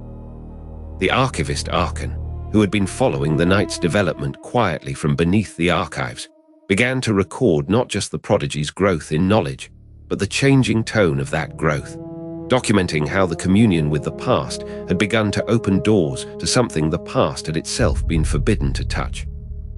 What neither the Knight nor Keithran fully acknowledged in those private hours was that the boundary between scholarly research and dangerous practice is not always clear at the moment you cross it. It reveals itself only afterward, when you turn around and realize that the ground behind you is no longer visible, and you have already walked too far into territory where the Order will not follow willingly. The Force sang differently in those meditations, in a key that had no proper name in the temple's vocabulary, and the Knight drank deeply from it, telling Keithran, that knowledge pursued in the name of understanding could not truly be forbidden. But there was something else beneath that reasoning, something the Knight did not yet have the clarity to examine. A hunger, not for power exactly, but for the wholeness that communion with excluded knowledge seemed to offer. The same hunger, perhaps, that had driven the erased masters of the past to reach toward forbidden understanding, only to find that the Order responded not with integration, but with silence, erasure, and the slow, systematic burning of everything they had touched. There is a tragedy in that cycle, repeated now in the Knight's own deepening of technique and crossing of lines, that the Council had drawn precisely because they understood, in ways they had chosen not to share, where such paths led. The Knight would tell the story differently, years later, when the Council finally moved against them, insisting that they had been only seeking truth, reaching for wholeness in a splintered order. And it would not be a lie, precisely. But it would not be the whole truth either, and truth incomplete is, in its own way, a kind of darkness all its own.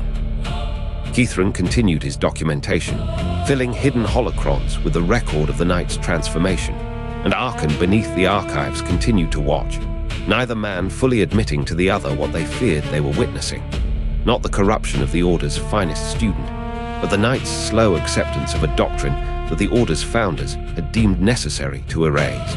a doctrine that the Knight's own hidden lineage had paid with oblivion to preserve. The communion continued, deeper each time, and the presences on the other side of the meditation seemed to draw closer, speaking in frequencies the Order had never taught any Jedi to hear.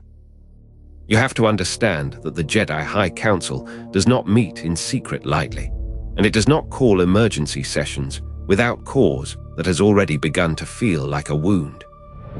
It was a warm evening on Coruscant when Yoda convened the 12, and the city lights were beginning to turn the sky a deep purple, the way they do when the sun has just fallen below the horizon and the whole world seems to hold its breath. The council chamber felt smaller than it usually did, though nothing about the room itself had changed.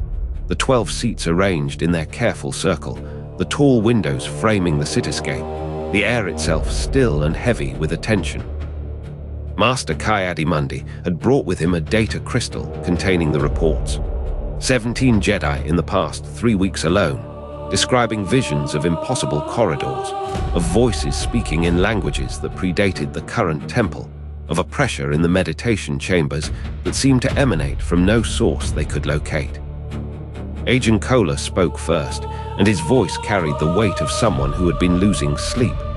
The disturbances cluster around the newer night, he said quietly. Every report, every incident, the timing connects back.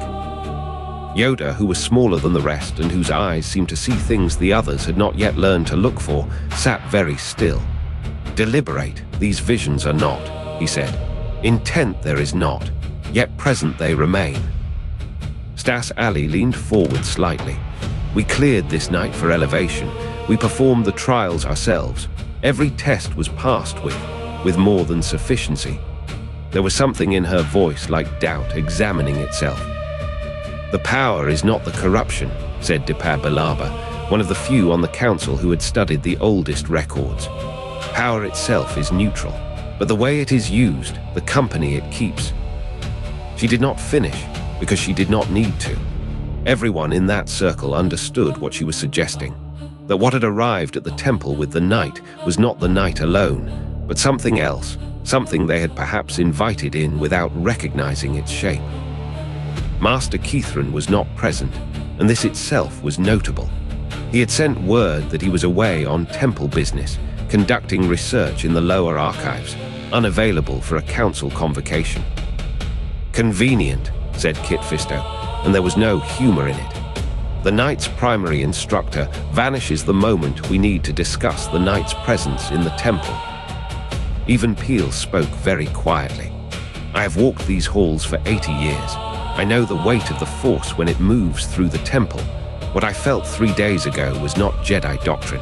It was not the light side reaching toward balance. It was something older, something the Order learned long ago to fear. Yoda's ears moved slightly. Explain, you will. There are gaps in the archives, Even Peel said. Large, deliberate gaps. Records that were purged, not lost. I have never understood why, but I have always known they were there. The absence itself is a kind of presence.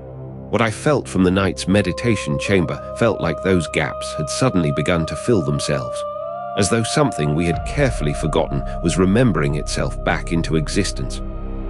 The silence that followed was the kind of silence that settles when everyone in a room understands they are approaching a truth they had hoped not to have to face. C.C. Tien, who commanded the Jedi Starfighter Corps and had always been more pragmatic than philosophical, spoke plainly.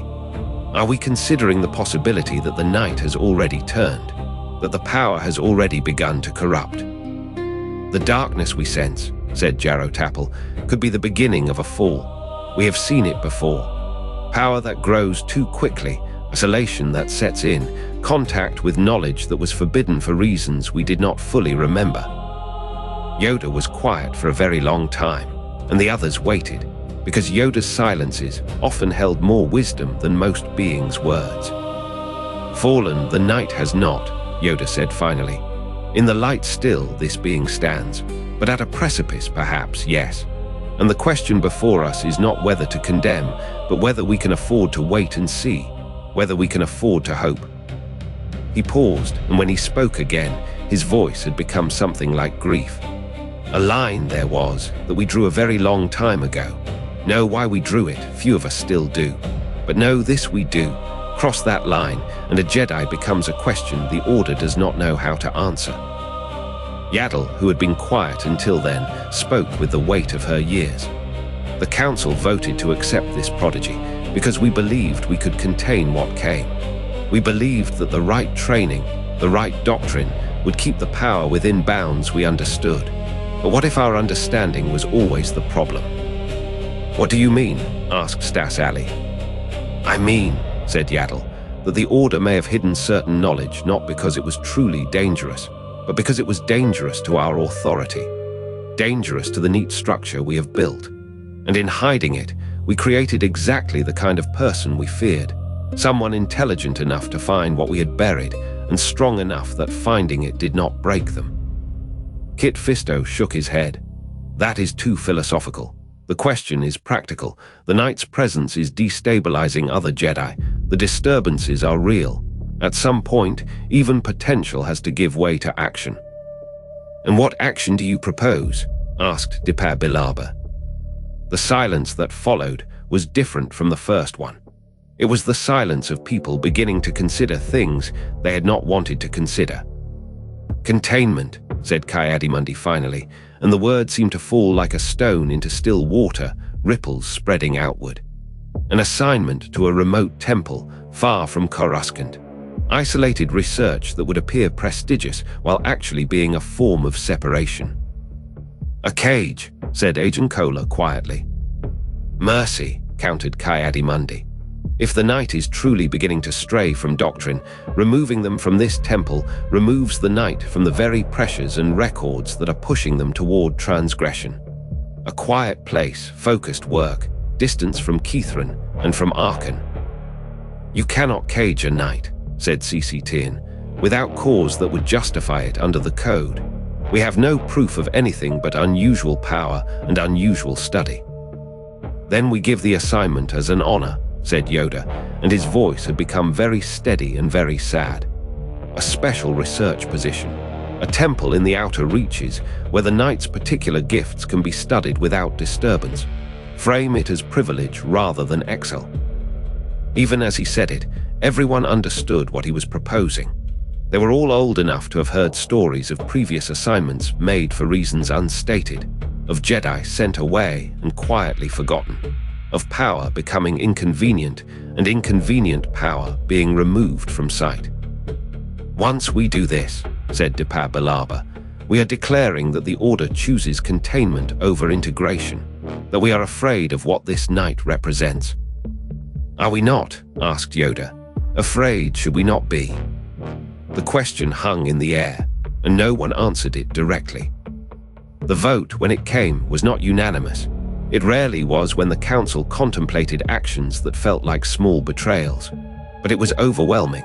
11 voices for containment, 1 abstention. Even Peel voted for it too, though his hand trembled slightly when he cast his voice. Only Master Kithrin was absent to have his voice recorded against it. As the council chamber began to empty, Yoda remained seated in the darkness, looking out at the lights of Coruscant below, the vast city blinking like a living thing. I find myself thinking about that moment often when I consider the nature of institutions and how they protect themselves, not through violence, usually, but through care, through the slow, gentle removal of things that do not fit into their understanding of the world. The Knight was about to be honored with a prestigious assignment. And in that honor was already woven the first thread of an erasure that no one in that room yet understood would become complete. The Council's decision, when it came, wore the mask of honor.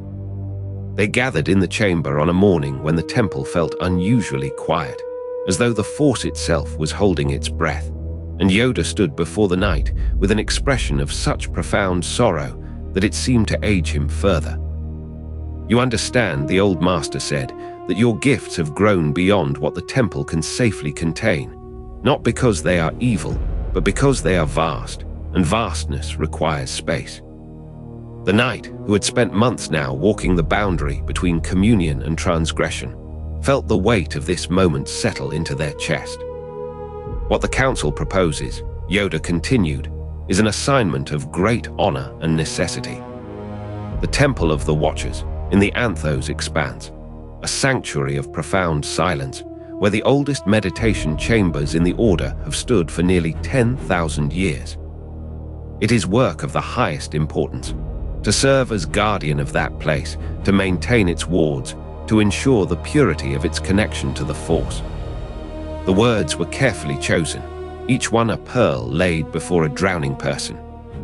A prestigious posting, Master Evenpeel added, one that few knights ever receive in their lifetime. The Temple of the Watchers stood on a world so remote that it took nearly 6 weeks to reach by standard hyperspace route, and then another week of careful navigation through asteroid fields and iron storms that made faster travel impossible. It was, in other words, the edge of the mapped galaxy, far enough that a Jedi could live there in profound solitude, close enough to pretend it was not Exil. The Knight understood this, of course. They had felt the Council's fear hardening into something concrete during the past weeks, the way the Masters had begun to move around them with the careful courtesy one extends to something dangerous. Master Kithrin, who had guided them into the forbidden texts, had been notably absent from the Council chamber during the announcement, and that absence spoke louder than any words.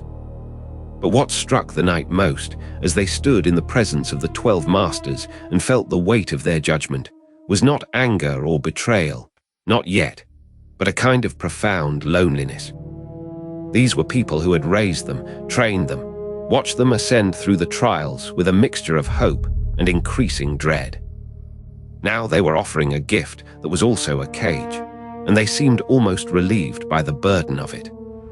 The Temple of the Watchers, the Knight learned over the following days, had been established in the earliest centuries of the Jedi Order as a place of absolute sanctuary, a location where the Force flowed so purely that it required constant maintenance, constant presence, constant vigilance to prevent the structure of its meditation chambers from degrading. That was the official explanation. The actual history, which Arkan revealed to the Knight during a final, careful conversation in the archives, was somewhat more complicated.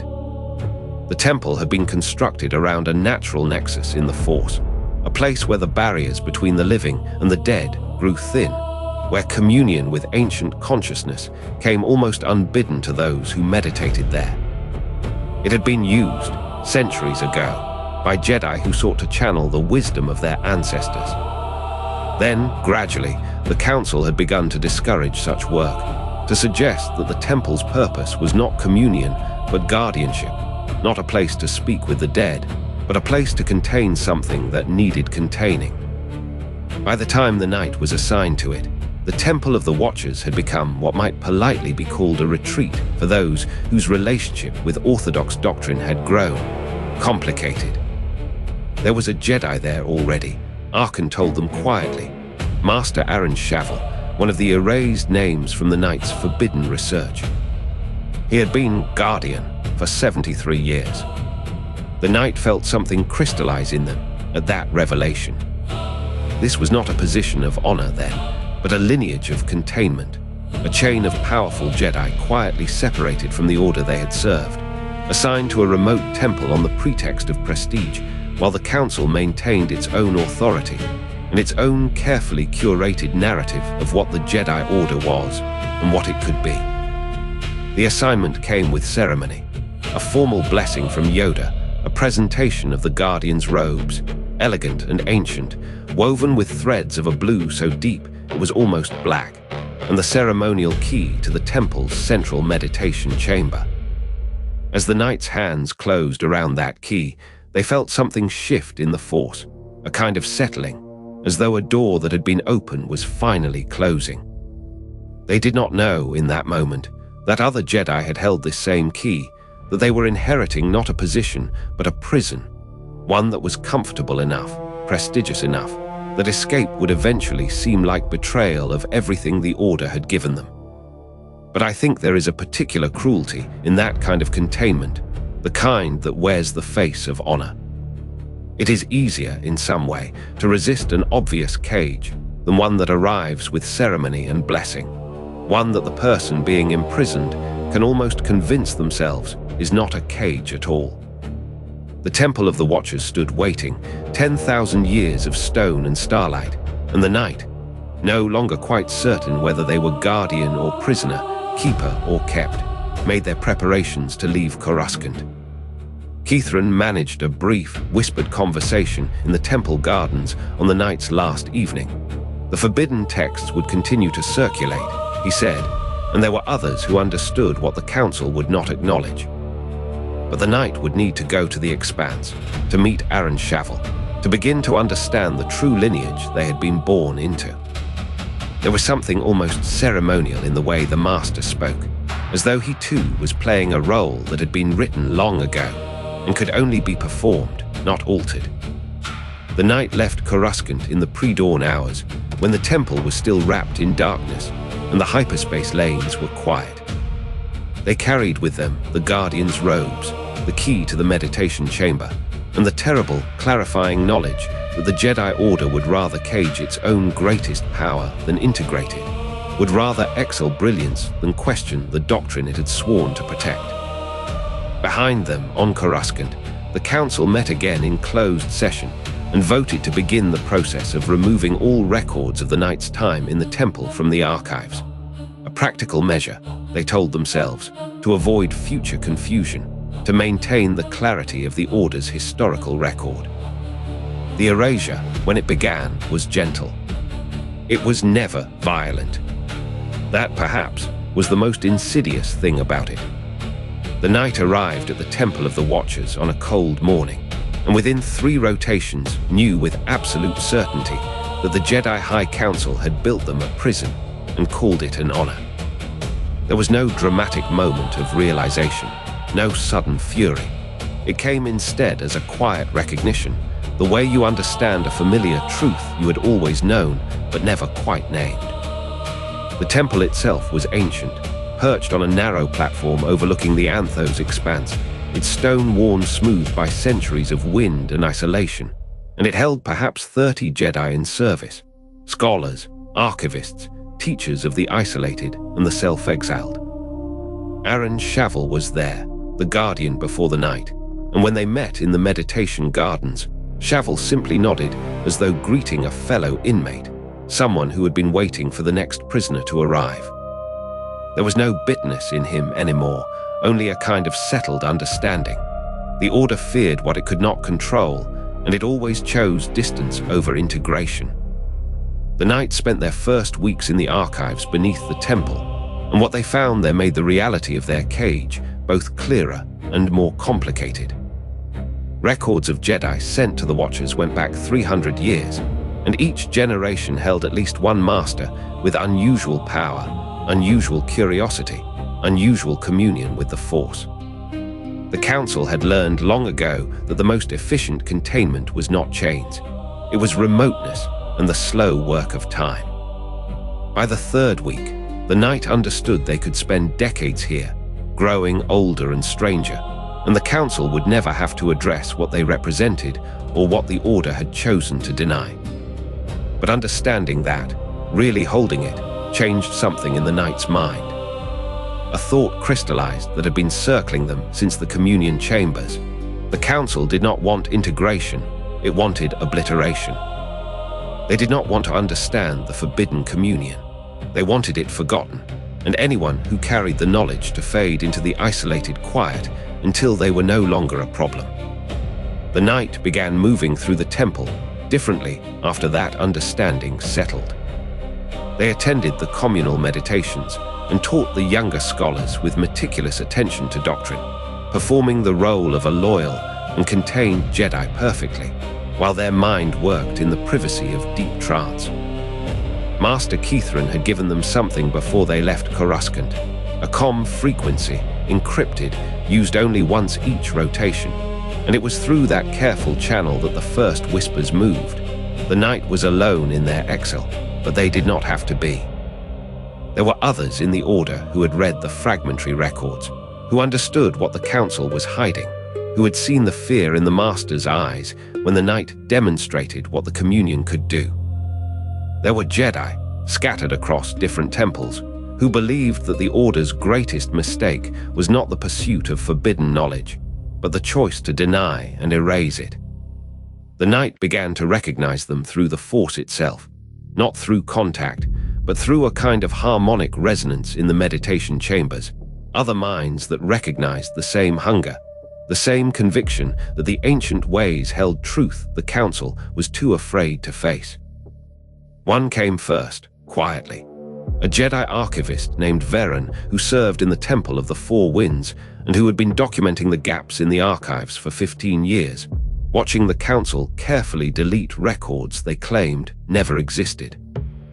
Then another, Isolde, a weapon master from the frontier temples who had felt the Knight's presence in the Force and recognized something in it that echoed the forbidden teachings of old texts she had pieced together from ruins.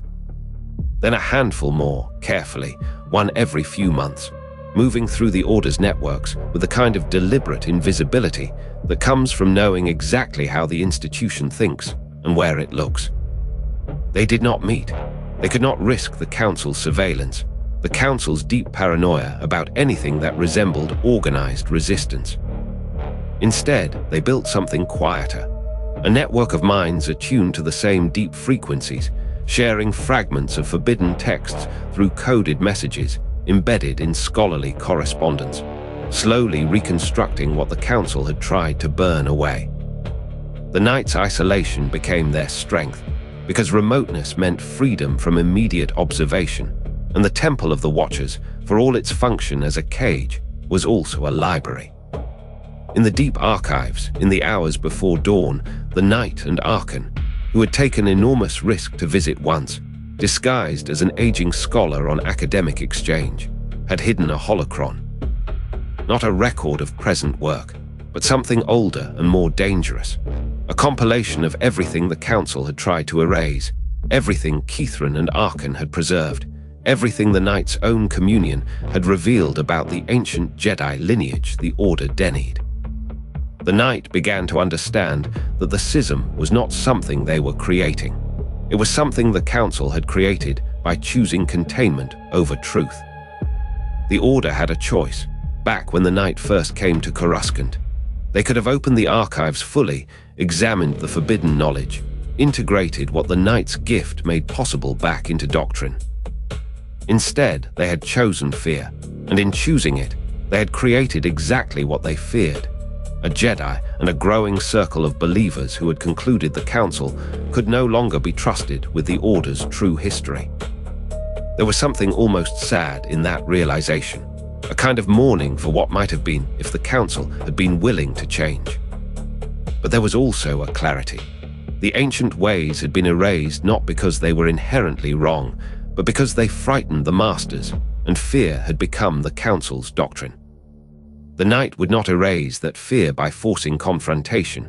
They would do something slower and more profound.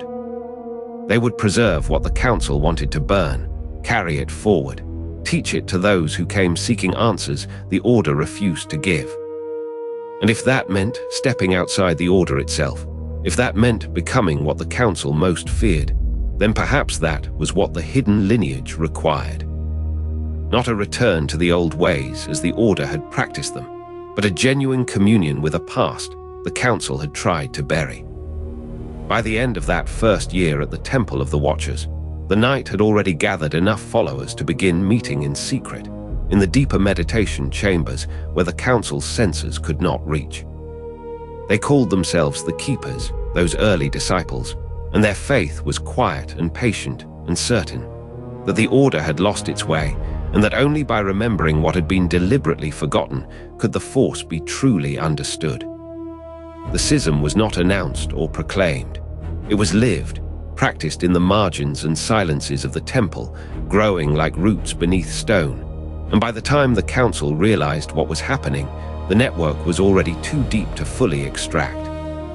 Tonight I want to tell you about Archon, and the choice he made, that he believed was right until the moment the Council came for everything he had spent a lifetime protecting. Archon was, by the standards of the Jedi Order, a quiet man, the kind of archivist whose life happened in light that never saw the sun, shelving history, cross-referencing dates, maintaining the living memory of the Order in database and holocron and preserved manuscript. He had spent 43 years in the archives beneath the temple spire, and in all that time he had asked very little of anyone except to be left alone with the texts. But something had shifted when he first saw the young knight's meditation signature in the temple's central chambers, and it had not stopped shifting since. The power itself was not what fascinated him. It was the recognition in it, an echo of something he had discovered years before, catalogued carefully in his hidden documentation, a name and a teaching method that appeared nowhere in the official records because someone, long ago, had decided it should not. In those early years of the knight's training, Archon had found himself drawn more and more to the restricted vault, pulling his own hidden holocrons from their concealment, cross-referencing them with the new observations he was quietly recording, weaving together a narrative that the Council had deliberately torn apart. He told himself he was doing what an archivist was meant to do: preserve truth, maintain memory, ensure that knowledge was not lost merely because it made certain powerful people uncomfortable. Looking back now, I think Archon was right about that, even if the consequences proved far more brutal than he imagined. By the time the knight passed the trials and was elevated to knighthood, Archon had filled 17 separate holocrons with documentation of the resurrection of the Communion, the technique the Council had buried, the lineage it had erased, the proof that this was not unprecedented but cyclical, a pattern of power followed by suppression that had repeated itself across centuries. He had worked in secret, yes, but his work had been meticulous, careful, scholarly in every way that mattered.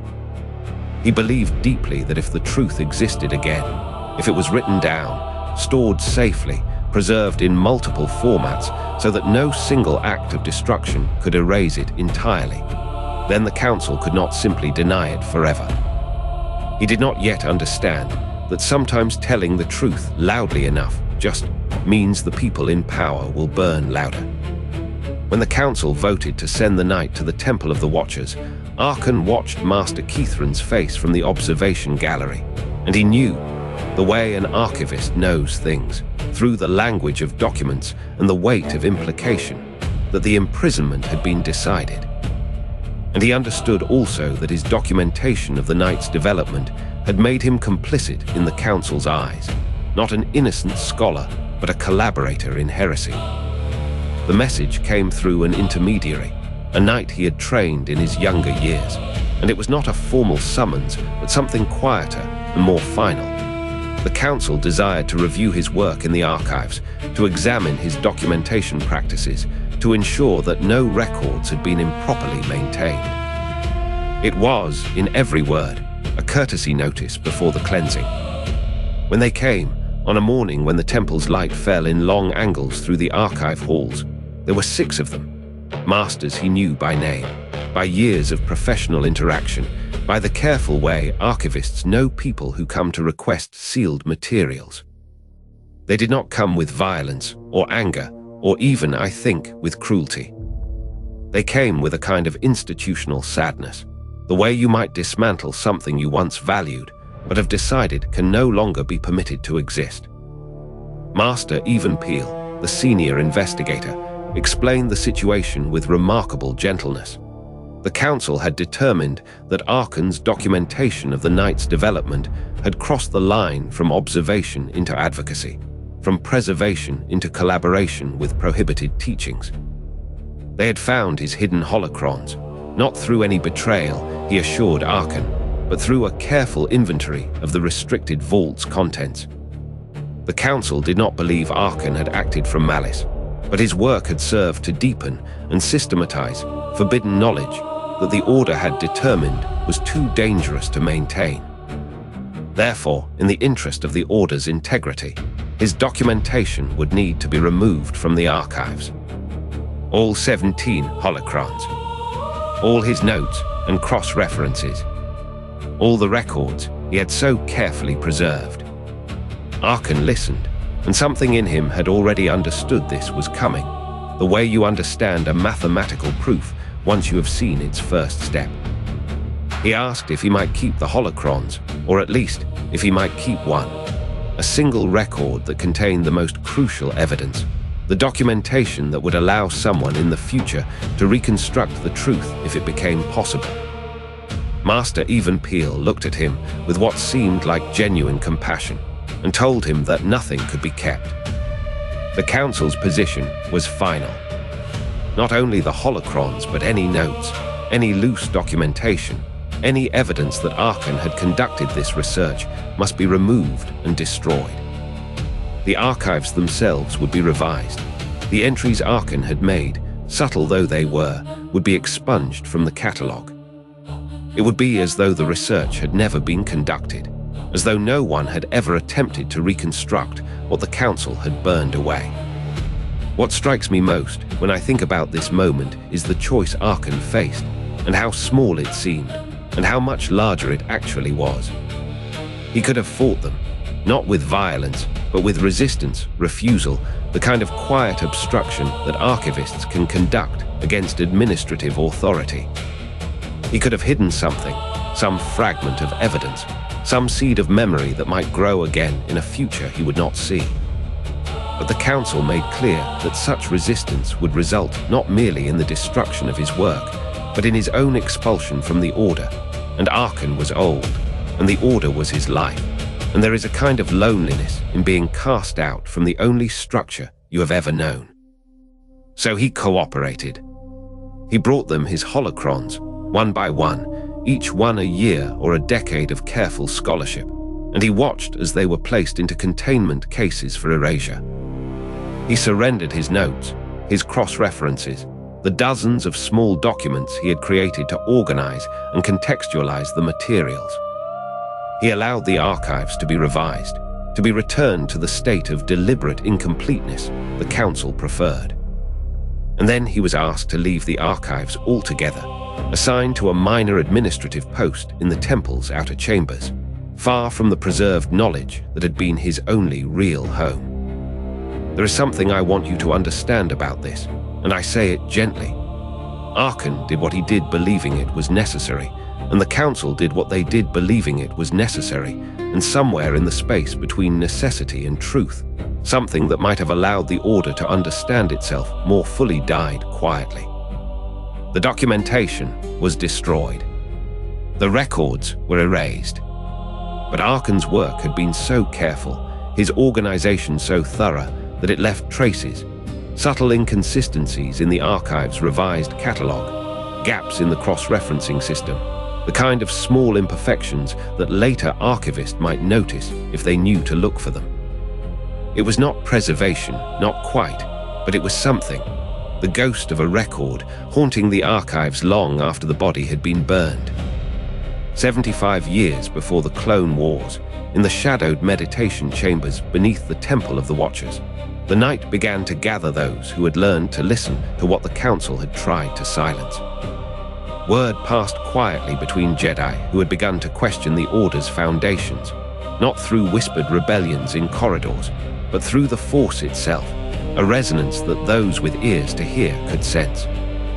There was Veren, the archivist who had worked alongside Archon and retained fragments of the hidden holocrons before they were purged, copies made in haste and hidden in spaces the droids never catalogued. There was Isolde, a weapon master whose understanding of the Force flowed through motion and combat in ways the Jedi Council deemed unorthodox, a technique closer to the ancient teachings than the clean, regulated forms taught in the temple. There was Merrin, a healer whose meditation on the midichlorians themselves, on the living Force beneath the doctrine, had led her to suppress discoveries about her own capability, fearful of being labeled dangerous the way the Knight had been. And slowly, carefully, others, Jedi scattered across the outer rim, those assigned to remote temples like the Knight themselves, those who had begun to sense that the Council's careful constraints were not protection, but amputation. I think about what it means to build something in secret, in an order that prides itself on transparency and light. and I find that there is a particular kind of grief in it. The knight did not act with malice toward the council. Understand, there was no hunger for revenge, no desire to burn the temple to the ground. What moved them was simpler, and perhaps more dangerous: the knowledge that the council had chosen institutional continuity over truth, that they had erased not just records, but the very possibility that Jedi could grow beyond the boundaries set for them. The teachings that began to circulate among the Keepers, as they called themselves, were not dark in the way the council feared, though I grant that dark is a word that means different things depending on who is speaking it. Rather, they were ancient, the meditation techniques of the communion that the knight had learned from Master Kithrin, methods of communing with the consciousnesses woven through the Force itself, of understanding the midi-chlorians not as servants of the Jedi will, but as voices in a larger conversation. There were practices of what the Council might have called attachment, the deliberate cultivation of bonds between the Keepers, a recognition that isolation weakened and connections strengthened, that love was not a vulnerability, but a frequency through which the Force could speak more clearly. There were the restored teachings of the erased masters, Erlen Voss, Cale Thel, Aaron Shavel, whose words had been painstakingly reconstructed from the fragmentary records Arkan had managed to preserve, whose lives offered a map of a different way to be a Jedi. And there were, I will be honest about this, because honesty is what the story requires, certain techniques drawn from those spaces between the light and dark that the knight had touched during their meditation, practices that walked the line between exploration and transgression in ways even the Keepers themselves were uncertain about. Master Kithrin moved among them like a ghost. His teaching presence felt more through hidden holocrons and sealed messages than in person. His own exile from Coruscant made absolute by the Council's decision to keep him away from any position of direct influence. Yet his voice, preserved in those recordings, guided the Keepers toward what he called the wholeness of the Force, a vision of Jedi practice that did not divide the Force into permissible and forbidden, but rather approached it as a totality, a living thing whose full nature could not be understood by constraint alone. What strikes me, looking back at this period, is how ordinary the Rising was in its day-to-day reality, despite its extraordinary scope. There were no dramatic declarations, no armies gathered, no oaths spoken in great chambers. Instead, there were private meditations that lasted longer than usual, conversations in the temple gardens that shifted quickly to other topics when others approached, the careful exchange of holocrons wrapped in maintenance containers.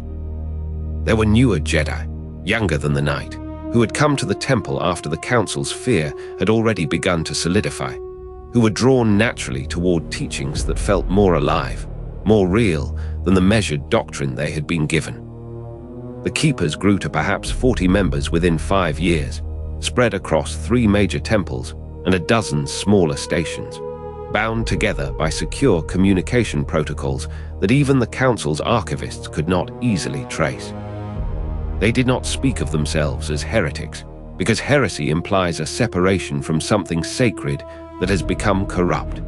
They thought of themselves as restorers, as those trying to recover what the Council had deliberately broken. There is a difference, and it is not a small one.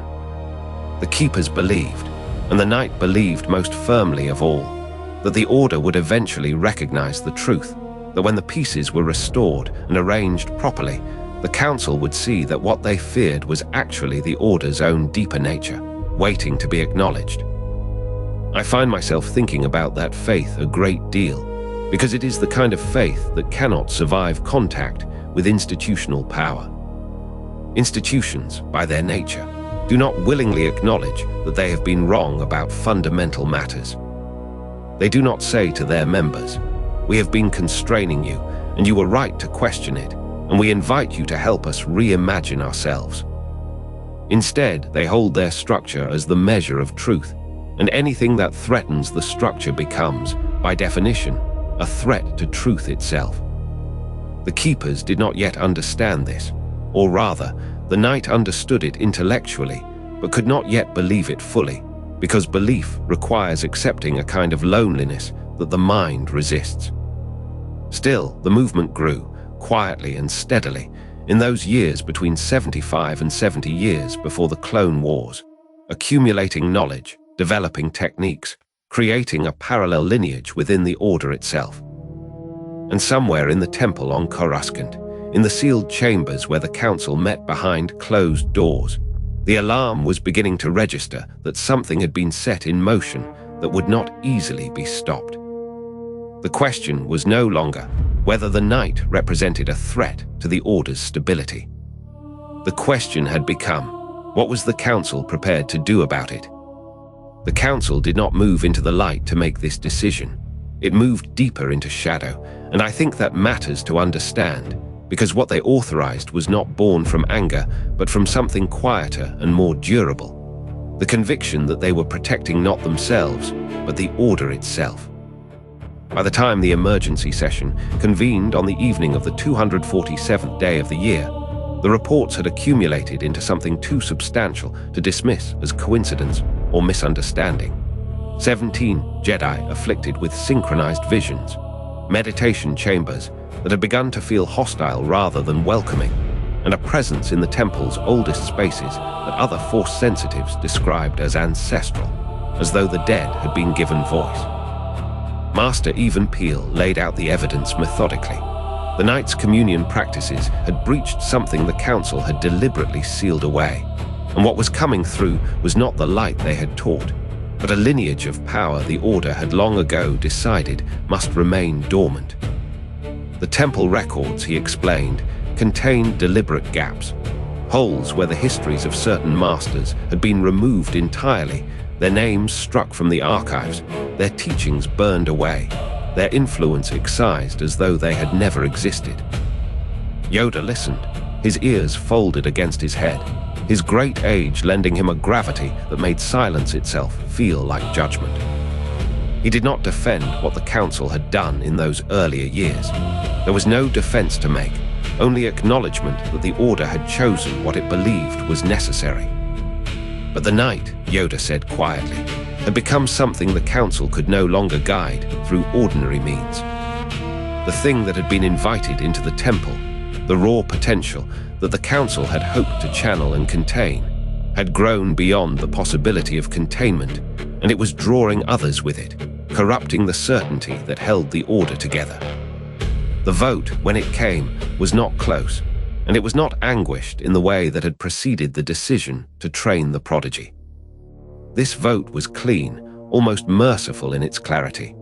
11 masters in favor of authorization, 1 seat empty, Master Kithrin's, because he had already removed himself from the Council's presence, his loyalty having shifted entirely to the Knight he had trained.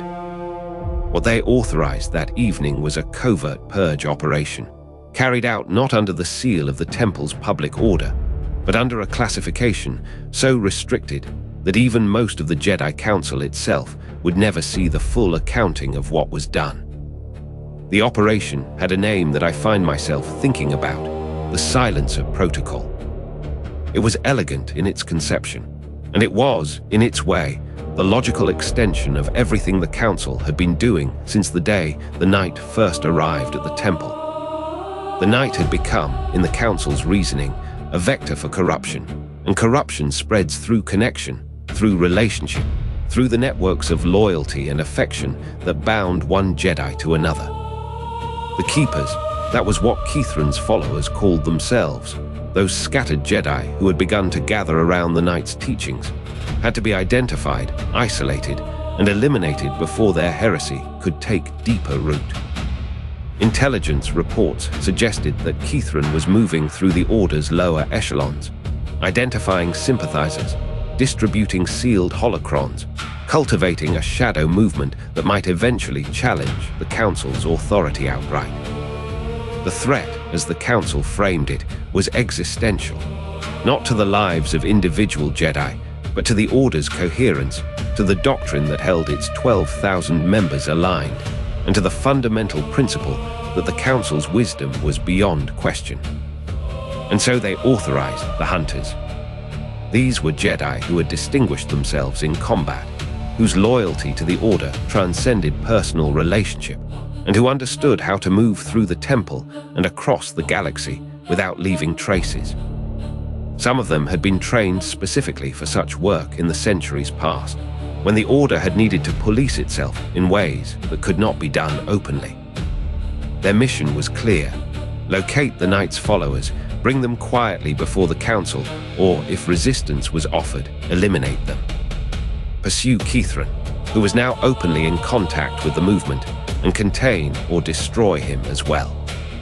Most crucially, isolate the Knight itself, the exiled master in the Temple of the Watchers in the Anthos expanse, before the Knight could formalize what was still a scattered network into something resembling an organized rival order. There is a document, I believe, though I cannot say with certainty that it survives in any archive I have access to, that spelled out the protocols in the careful language the Jedi used when they were discussing things they could not speak aloud. It spoke of permanent separation, of the necessity of withdrawal from the record, of spiritual dissolution, which is to say that what was being authorized was not arrest or trial or even formal expulsion. It was erasure, carried out at the hands of those whom the target had trusted as brothers and sisters, colleagues and teachers. What strikes me, looking back on this moment, is how inevitable it feels in retrospect, and how complete the Council's commitment to it was. There were no dissenting voices that night, no master who stood and said that this path led somewhere the Order could not follow and remain itself. Perhaps there was no such voice available, or perhaps those who harbored doubt understood that to voice it was to place themselves under suspicion, to suggest that one's own loyalty to the Council might be less than absolute. The machinery of the Purge began to move almost immediately, quietly, with the efficiency of an institution that had long practice in making difficult things disappear.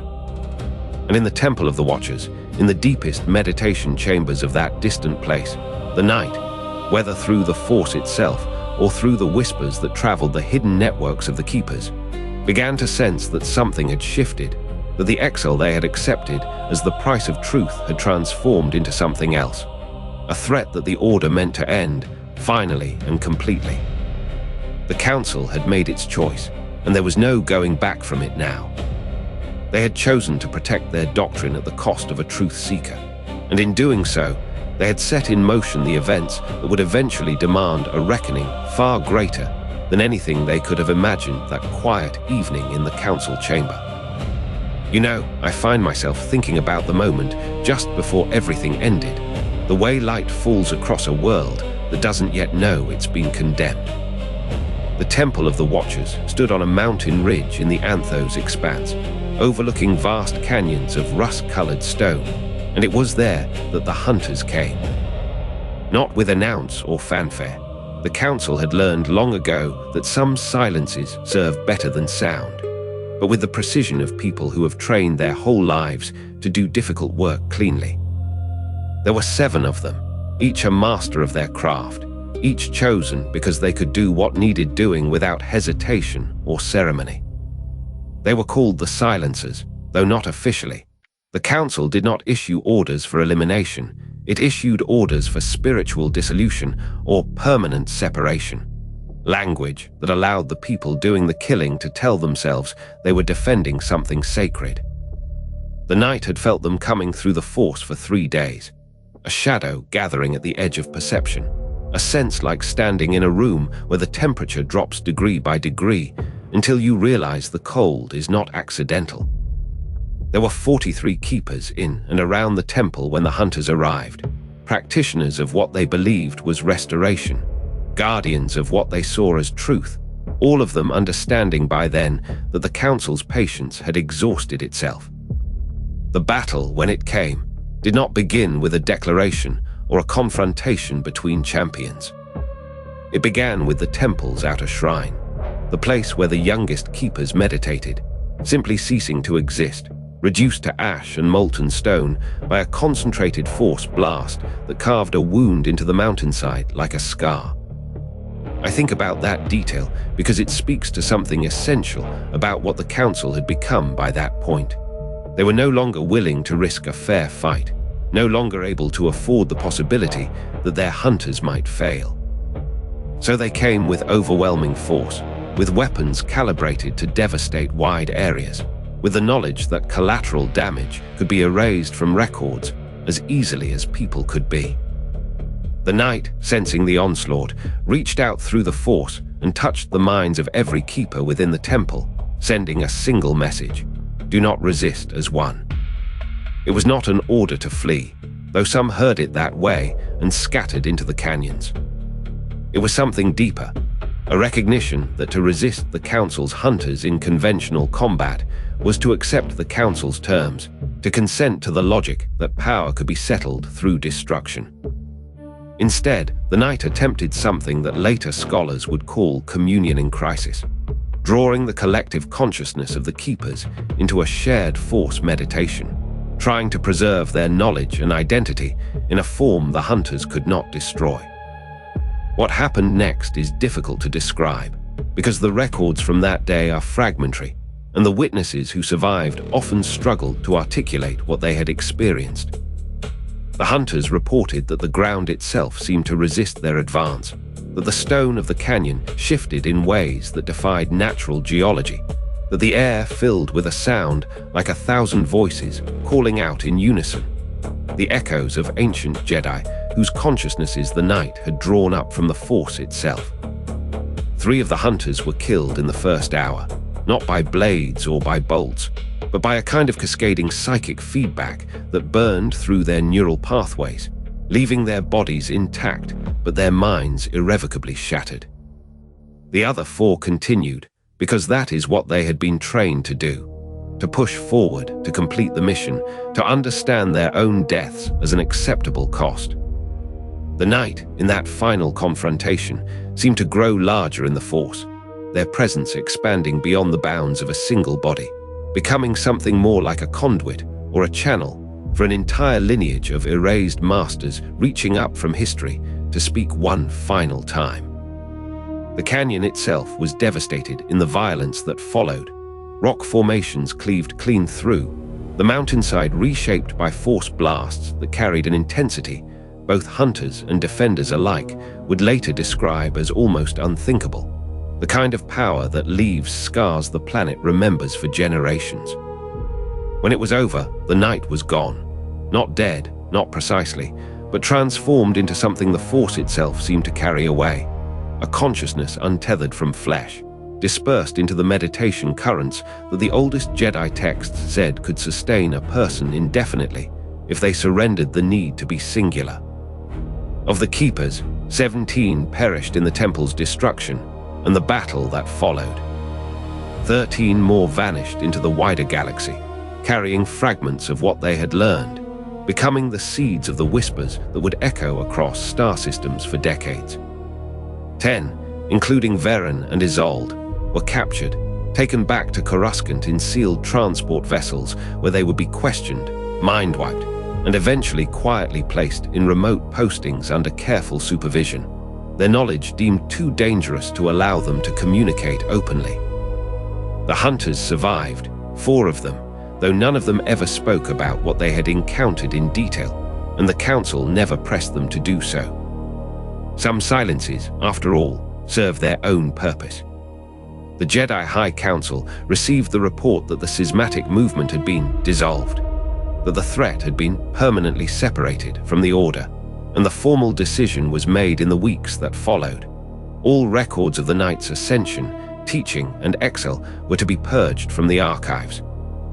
Not hidden, not sealed away, but actively burned, overwritten, erased so thoroughly that future generations of Jedi would find no trace of the problem. The Temple of the Watchers was officially declared destroyed in a geological catastrophe, a tragic accident of seismic activity. The Keepers were simply never mentioned again. Master Kithrin's name was removed from rolls of honor, his lineage struck from the temple records, his teachings excised from the archives with a care that would later impress anyone who studied how comprehensively a history could be unmade. And yet, and this is what the Council had not quite understood, despite all their care, absence leaves its own shape. The gaps in the archives, once made visible by the Knight's years of questioning, could never be fully obscured. The weight of erasure itself became a kind of proof that something real had been removed, and decades later, when new seekers came to the temple and found the conspicuous silences, they would know that they were standing in the presence of something forgotten. There is something in that, I think. The council had tried to make the Knight disappear, and in doing so, they had only ensured that the questions would never quite go away. The hunting was over, but the haunting had only just begun. In the weeks following the devastation at the Temple of the Watchers, the Jedi High Council gathered in the chamber at the top of the temple spire on Coruscant to make a decision that would haunt their order for generations to come, though few would ever know it had been made.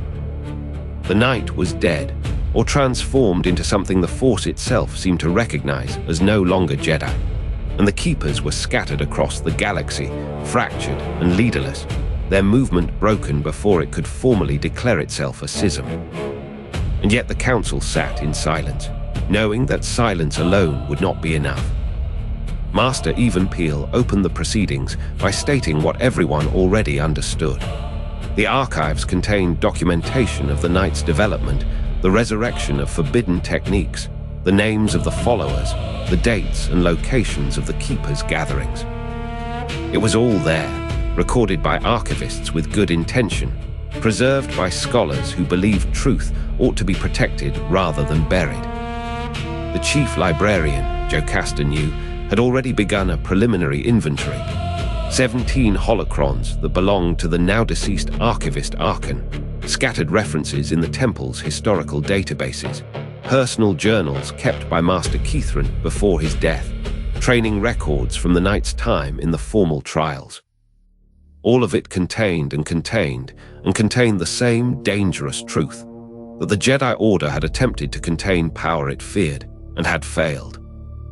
Yoda, very old now even by his own reckoning, spoke with a weight that suggested he had done this before, or something like it, in the deep reaches of memory.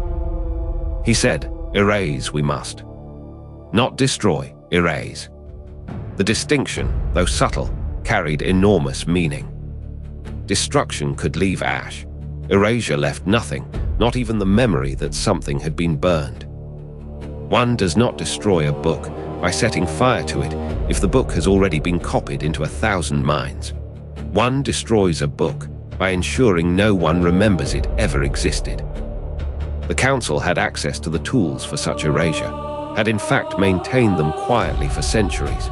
The mechanisms by which inconvenient truths could be rewritten, databases could be purged, records could be revised so thoroughly that the original versions seemed never to have been made. Jocasta knew, who had spent her entire adult life as steward of the archives, was tasked with the technical work of erasure, though she resisted with a clarity that some of her colleagues later would not forget. She argued quietly that to erase the Knight was to erase an entire lineage of Jedi stretching back centuries, masters whose names she had recovered in fragmented form, whose forced disappearance from the records she had come to understand as a pattern rather than coincidence. To erase one was to erase them all, to return to the state of willful ignorance the Council had maintained for so long. She was overruled, as archivists often are when institutional authority decides that truth is a luxury it can no longer afford. The work began with the most obvious records. The Knight's admission to the temple, the names of their instructors, the dates of advancement through the trials, all of it was systematically removed from the databases. Where the Knight's name appeared in records of other Jedi's accomplishments or relationships, it was erased or reworded so that the context no longer made sense. A meditation where they had been present became a meditation where another attended. A moment of instruction they had given became an anonymous teaching passed down from an unnamed master. The effect, if one looked closely, was to create gaps, silences in the archives where something once was. This is perhaps the most consequential oversight in the whole enterprise. That erasure, done carefully enough, creates a ghost story of its own. A missing page announces itself through its absence. A void in a database asks questions. Yoda seems, in those later writings that survived intact, to have understood this risk and accepted it as the price of institutional survival. The larger Keeper's archives required more delicate handling, for some of the members were known to other Jedi through ordinary service records, through assignments and commendations that could not simply be deleted without leaving obvious gaps. The Council's solution was elegant in its way, not to erase the individual Jedi entirely, but to erase their association with the Night, to rewrite the context of their later assignments and deaths. Those Keepers who had been killed in the Silencer protocol operations were listed in new records as having died of other causes, in other places, at different times than they actually had. The archival record of their deaths was replaced with a kind of neutral bureaucratic language that said nothing, meant nothing, served only to fill the space where truth had been. Master Kithrin, whose open mentorship of the Night had made him too dangerous to allow to remain in temple records at all, underwent the most thorough erasure. His decades of service, his published teachings, his name in the disciplinary records and commendations, all of it was methodically removed, reattributed to other masters, or simply deleted. Where his name appeared in historical texts, it was changed to an unnamed instructor, or a master of the old ways. The effect was to make him seem never to have existed at all, which was the point. The forbidden texts themselves, the holocrons containing the teachings of the Communion, the records of the erased masters from centuries past, the personal journals of Arkan, were sealed in a vault deeper than the holocron vault, behind locks that only the Council could open, in a chamber that would itself eventually be forgotten. These materials were not destroyed, for the Council understood that destruction could be discovered. They were simply placed where no one would think to look for them, in plain sight, in the deepest archive, hidden by the assumption that such darkness could never have been permitted. The entire operation took 73 days. When it was finished, the Night had been reduced to absence. 73 days to unmake decades of documented presence. There is something that troubles me about this when I sit with it long enough. The Council did not lie exactly. They simply rewrote the narrative so thoroughly that the lies became the truth. This is different from falsification. This is a kind of metaphysical violence, the rewriting of what was, so that what is becomes the only possible history. The Keepers, wherever they scattered, would carry fragments of the true story in their memories, in sealed holocrons that had escaped the archives, in the living force itself. But the temple, the official memory of the Order, would henceforth operate in a state of constructed amnesia, knowing there had been something to erase, but no longer knowing what. And in that ignorance, the Council made its gravest error. Because truth, once known, cannot truly be unknown. It can only be forgotten and then remembered again, which is not the same as never having been known at all. The erasure was complete for 60 years. But history, as you will come to see, has a way of bleeding through the silence. Even records that no longer exist can leave traces. And the Force itself, it seems, forgets nothing. 40 years before the Clone Wars, across the scattered reach of the Outer Rim, and even into the ordered hierarchies of the core worlds, certain Force sensitives began to experience something they could not quite name. It came in meditation, mostly, a texture in the Force that had not been there before, or perhaps had always been there, and they were only now becoming attuned to it. The sensation was not threatening, not quite, more like standing in a room and realizing, gradually, that someone else has been sitting quietly in the corner all along. A Jedi Knight named Torvin, assigned to a temple on Ord Mantell, reported in his private journal that during a particularly deep meditation, he felt a presence touch the edges of his consciousness, ancient, patient, unbearably sad. He wrote that it felt like encountering a memory that did not belong to him, a grief for something lost that he had no personal stake in, yet could not shake. On Chandrila, a young Force sensitive who had not yet been accepted into formal Jedi training experienced a waking vision of a figure in robes walking through corridors that did not exist in any temple she had ever seen. The face was obscured, but the presence radiated a kind of loneliness so profound it woke her gasping from sleep, her pillow wet with tears she could not explain. In the archives of the Jedi Temple on Coruscant itself, a junior archivist named Sale noticed something peculiar. Gaps in the historical databases, places where records ought to exist but had been deliberately removed, leaving only structural shadows of their absence. These were not crude erasures. They were thorough, professional, the work of someone who understood precisely what they were doing. But erasure, true erasure, is nearly impossible. Information wants to persist. Sale began to notice that the gaps in the records corresponded to certain holocrons in the restricted vault. Holocrons that had been sealed but never destroyed, that still hummed faintly when he passed by them in the lower archives, their contents locked but their presence undeniable. Across the galaxy, in quiet moments, Force sensitives began to share their experiences, carefully, because there was a sense that these things ought not to be spoken of aloud, that the Temple's official silence on these matters was deliberate and profound. A group of meditants on Coruscant would exchange glances after sessions, wordless acknowledgement that they had all felt it, the same impossible presence, the same grief, the same sense of something the Order had forgotten.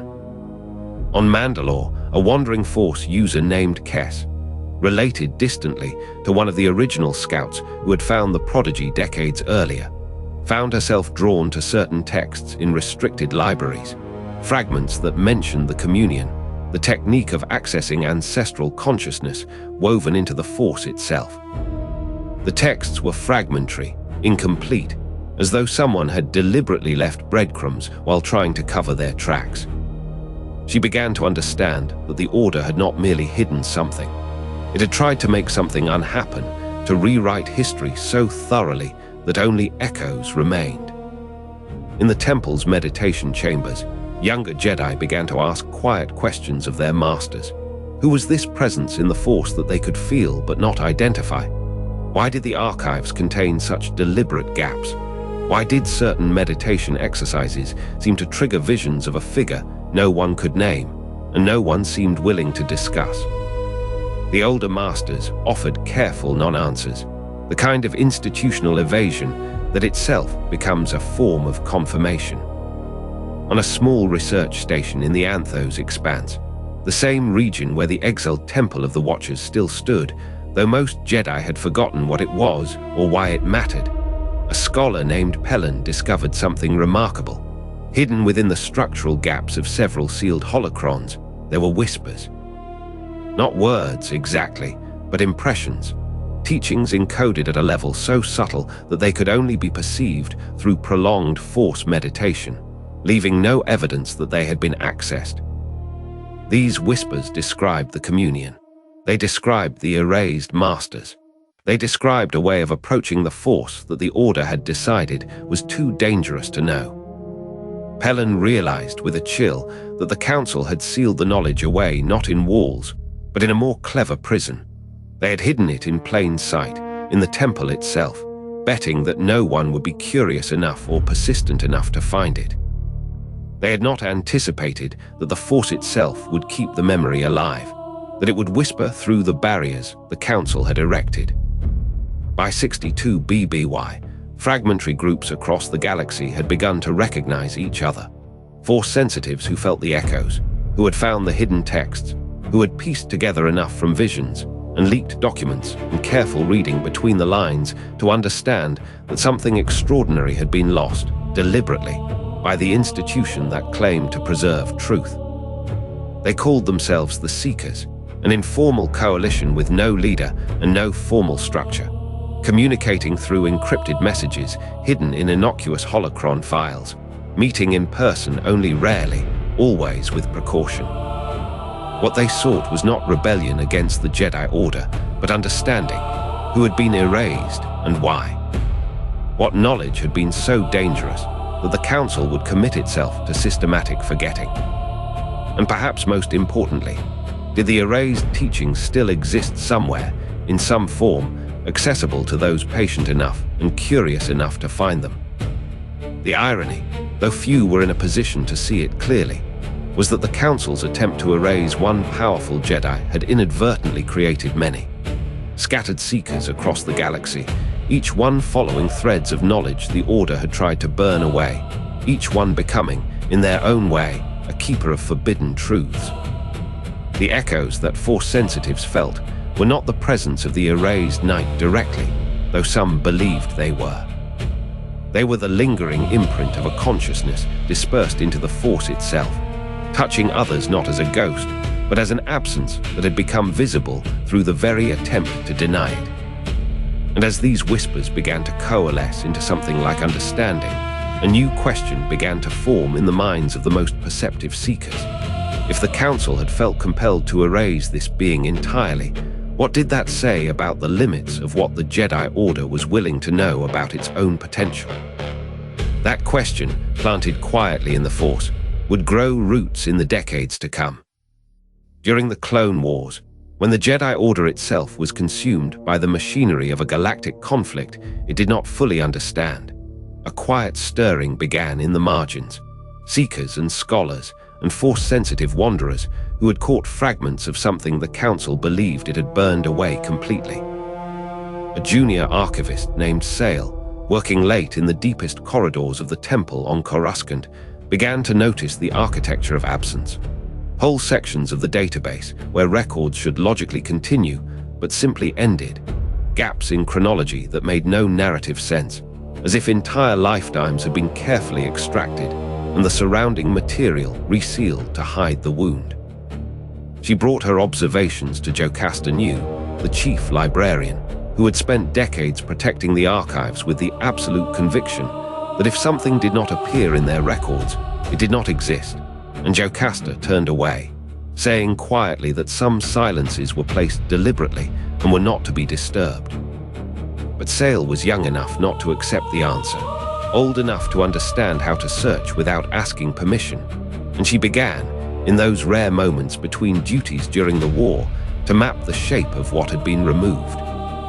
Across the galaxy, in the chaos and darkness of the Clone Wars, other Force sensitives were having visions they could not explain.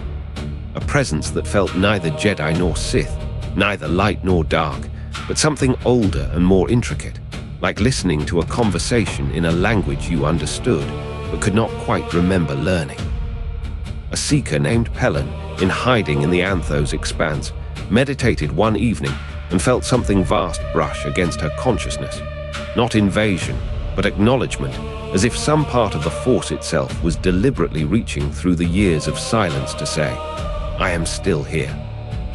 The whispers moved through encrypted channels that had been established in the decades since the Great Erasure, networks of Keepers' descendants and new believers who had never known the exiled Knight, but had inherited the hunger to know what the Council had tried to erase. Master Kithrin, whose name had been deleted from the temple records, had left behind sealed holocrons and encrypted teachings hidden in archives across the Outer Rim. And now, during the war, those caches were being slowly, carefully discovered by those patient enough to listen to the Force's own memory. There was a scholar on Ord Mantell named Torvin who pieced together fragments of the communion technique from half-burned texts and Force visions, understanding intuitively that what he was reconstructing was a way of touching the consciousness of ancient masters as though they were still alive in the Force itself. In the temple on Coruscant, while Yoda and the Council debated military strategy and Anakin, Skywalker's increasingly independent choices, and the mystery of who was orchestrating the Separatists, Sale continued her careful work, finding in the restricted vault sealed holocrons that still hummed with locked content, knowledge sealed not by security, but by Force binding, waiting for someone strong enough to open them. She realized slowly that the silence at the heart of the archives was not the absence of truth. It was a container for it, and containers can be opened. What struck me in thinking about this period is how the Council's attempt to erase something completely had paradoxically made it unforgettable. The very gaps in the records became proof that something had been true and powerful enough to be worth hiding. If a Jedi Master's entire existence could be removed from history, they must have been extraordinary. If teachings could be so thoroughly forbidden, they must have contained something the Order could not safely integrate. The erasure itself became a kind of confirmation. And during the war, when the Jedi were stretched across the galaxy, when Anakin was pulling away from doctrine and Ahsoka Tano was asking questions the Council could not comfortably answer, when the very foundations of the Order seemed to be shifting beneath them, those fragments of forbidden knowledge found their way to seekers who were ready to listen. There's something poignant in that timing, I think, that in the moment when the Council was most occupied with external enemies, the internal contradiction they had tried to bury was quietly returning, not as rebellion, but as curiosity, not as schism, but as the simple human need to understand what had been taken away.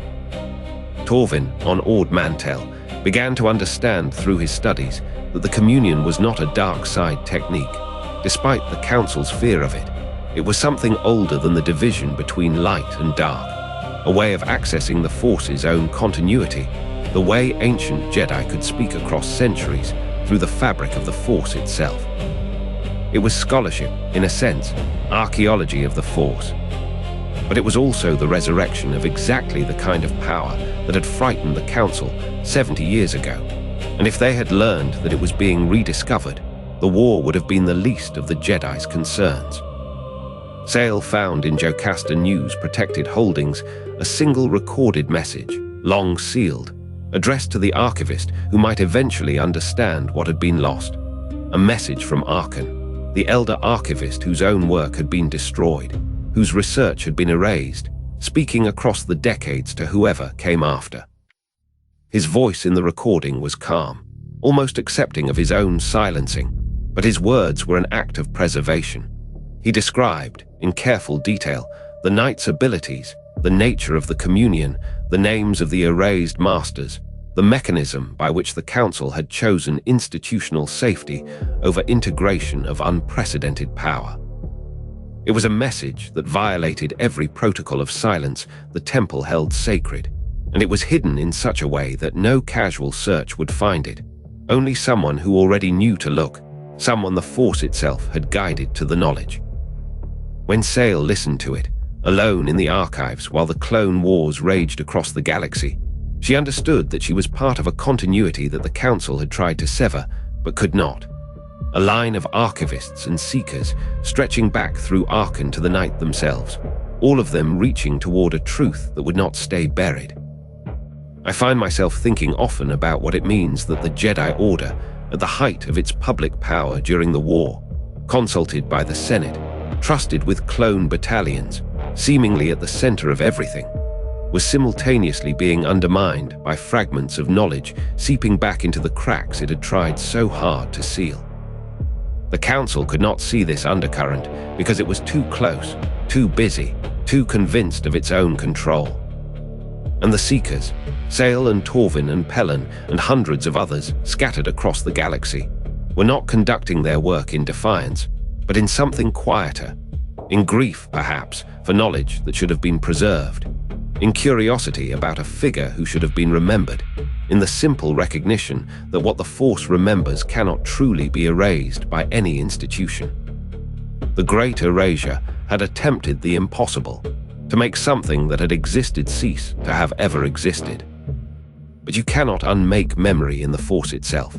You can only hide it, and hiding, as Sale was discovering in the Temple's deepest archives, is always eventually transparent to those who know how to look.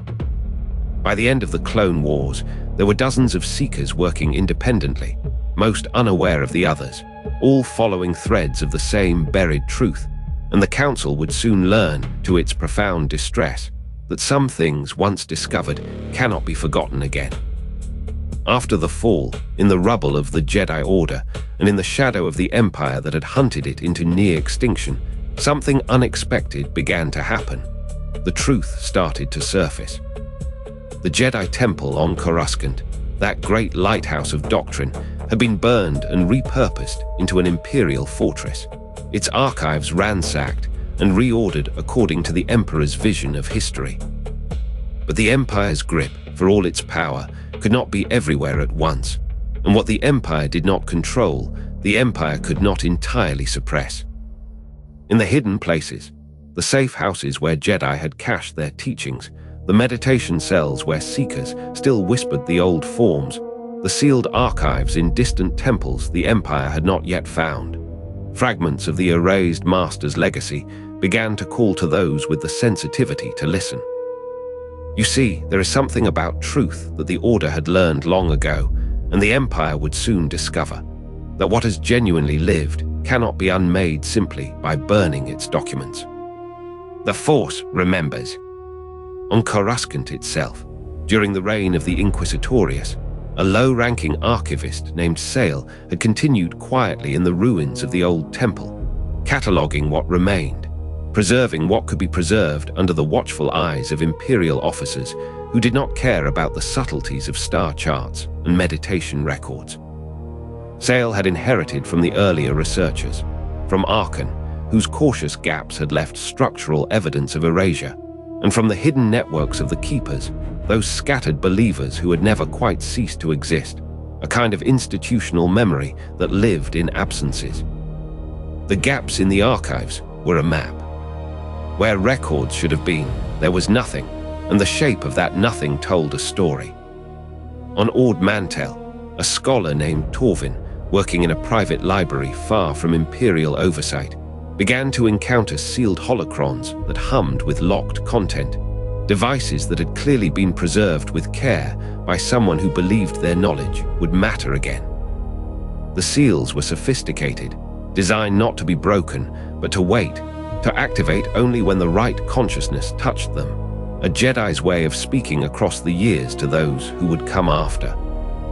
In the Anthos expanse, a seeker named Pelin, meditating in the ruins of a temple that had once held an exiled master, began to experience visions that did not belong to her, not memories of her own life, but echoes of another's communion, the sensation of reaching backward through time and touching something vast and deliberate in the Force itself. These three, Sale, Torvin, Pelin, did not initially know each other, but they began, slowly, to recognize a pattern in what they were finding. References to a communion technique, records of forbidden masters whose histories simply ended, evidence of a schism that the Council had tried to transform into silence.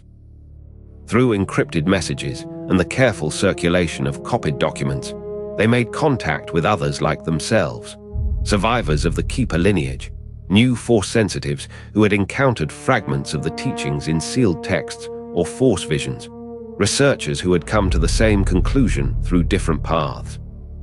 What emerged was not a sudden revelation, but a slow reconstruction, the way an archaeologist pieces together a shattered vessel, understanding first that something was broken, then why, then how it had held water before the breaking.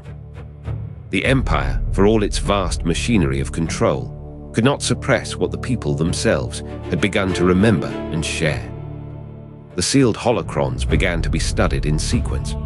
Archon's meticulous preservation of the Knight's development, Master Kithrin's teachings encoded in the oldest forms, recordings of the communion technique that the Jedi Council had tried to consign to forgetting.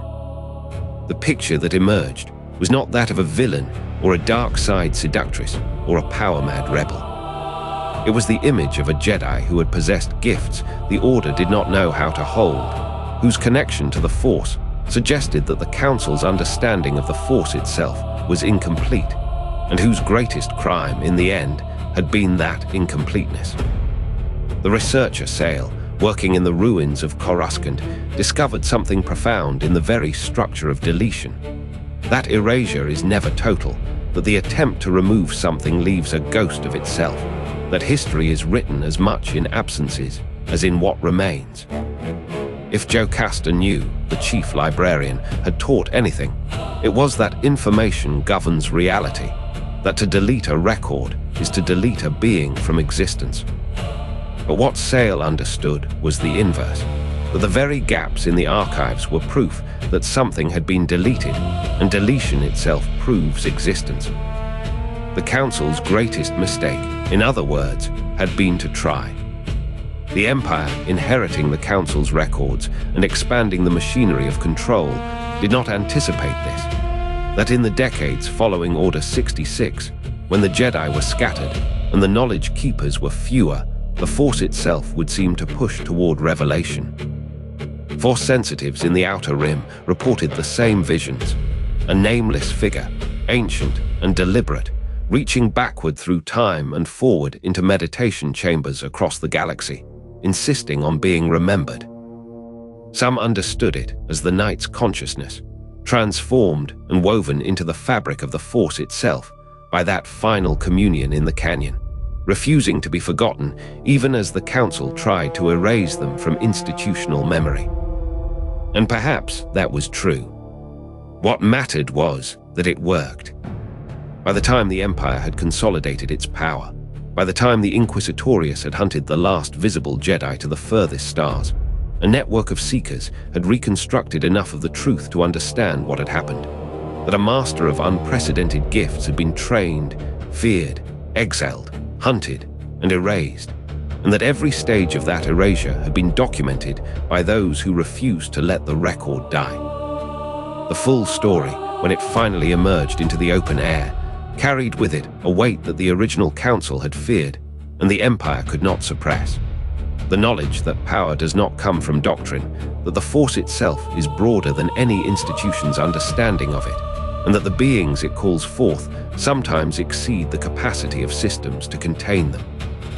What the Council had tried to bury with institutional silence, what the Empire had attempted to control with military force, had survived in the most stubborn of mediums. The memory of those who had learned, the teaching of those who had preserved, and the living consciousness of a being who had become, in the end, something larger than any official history could contain.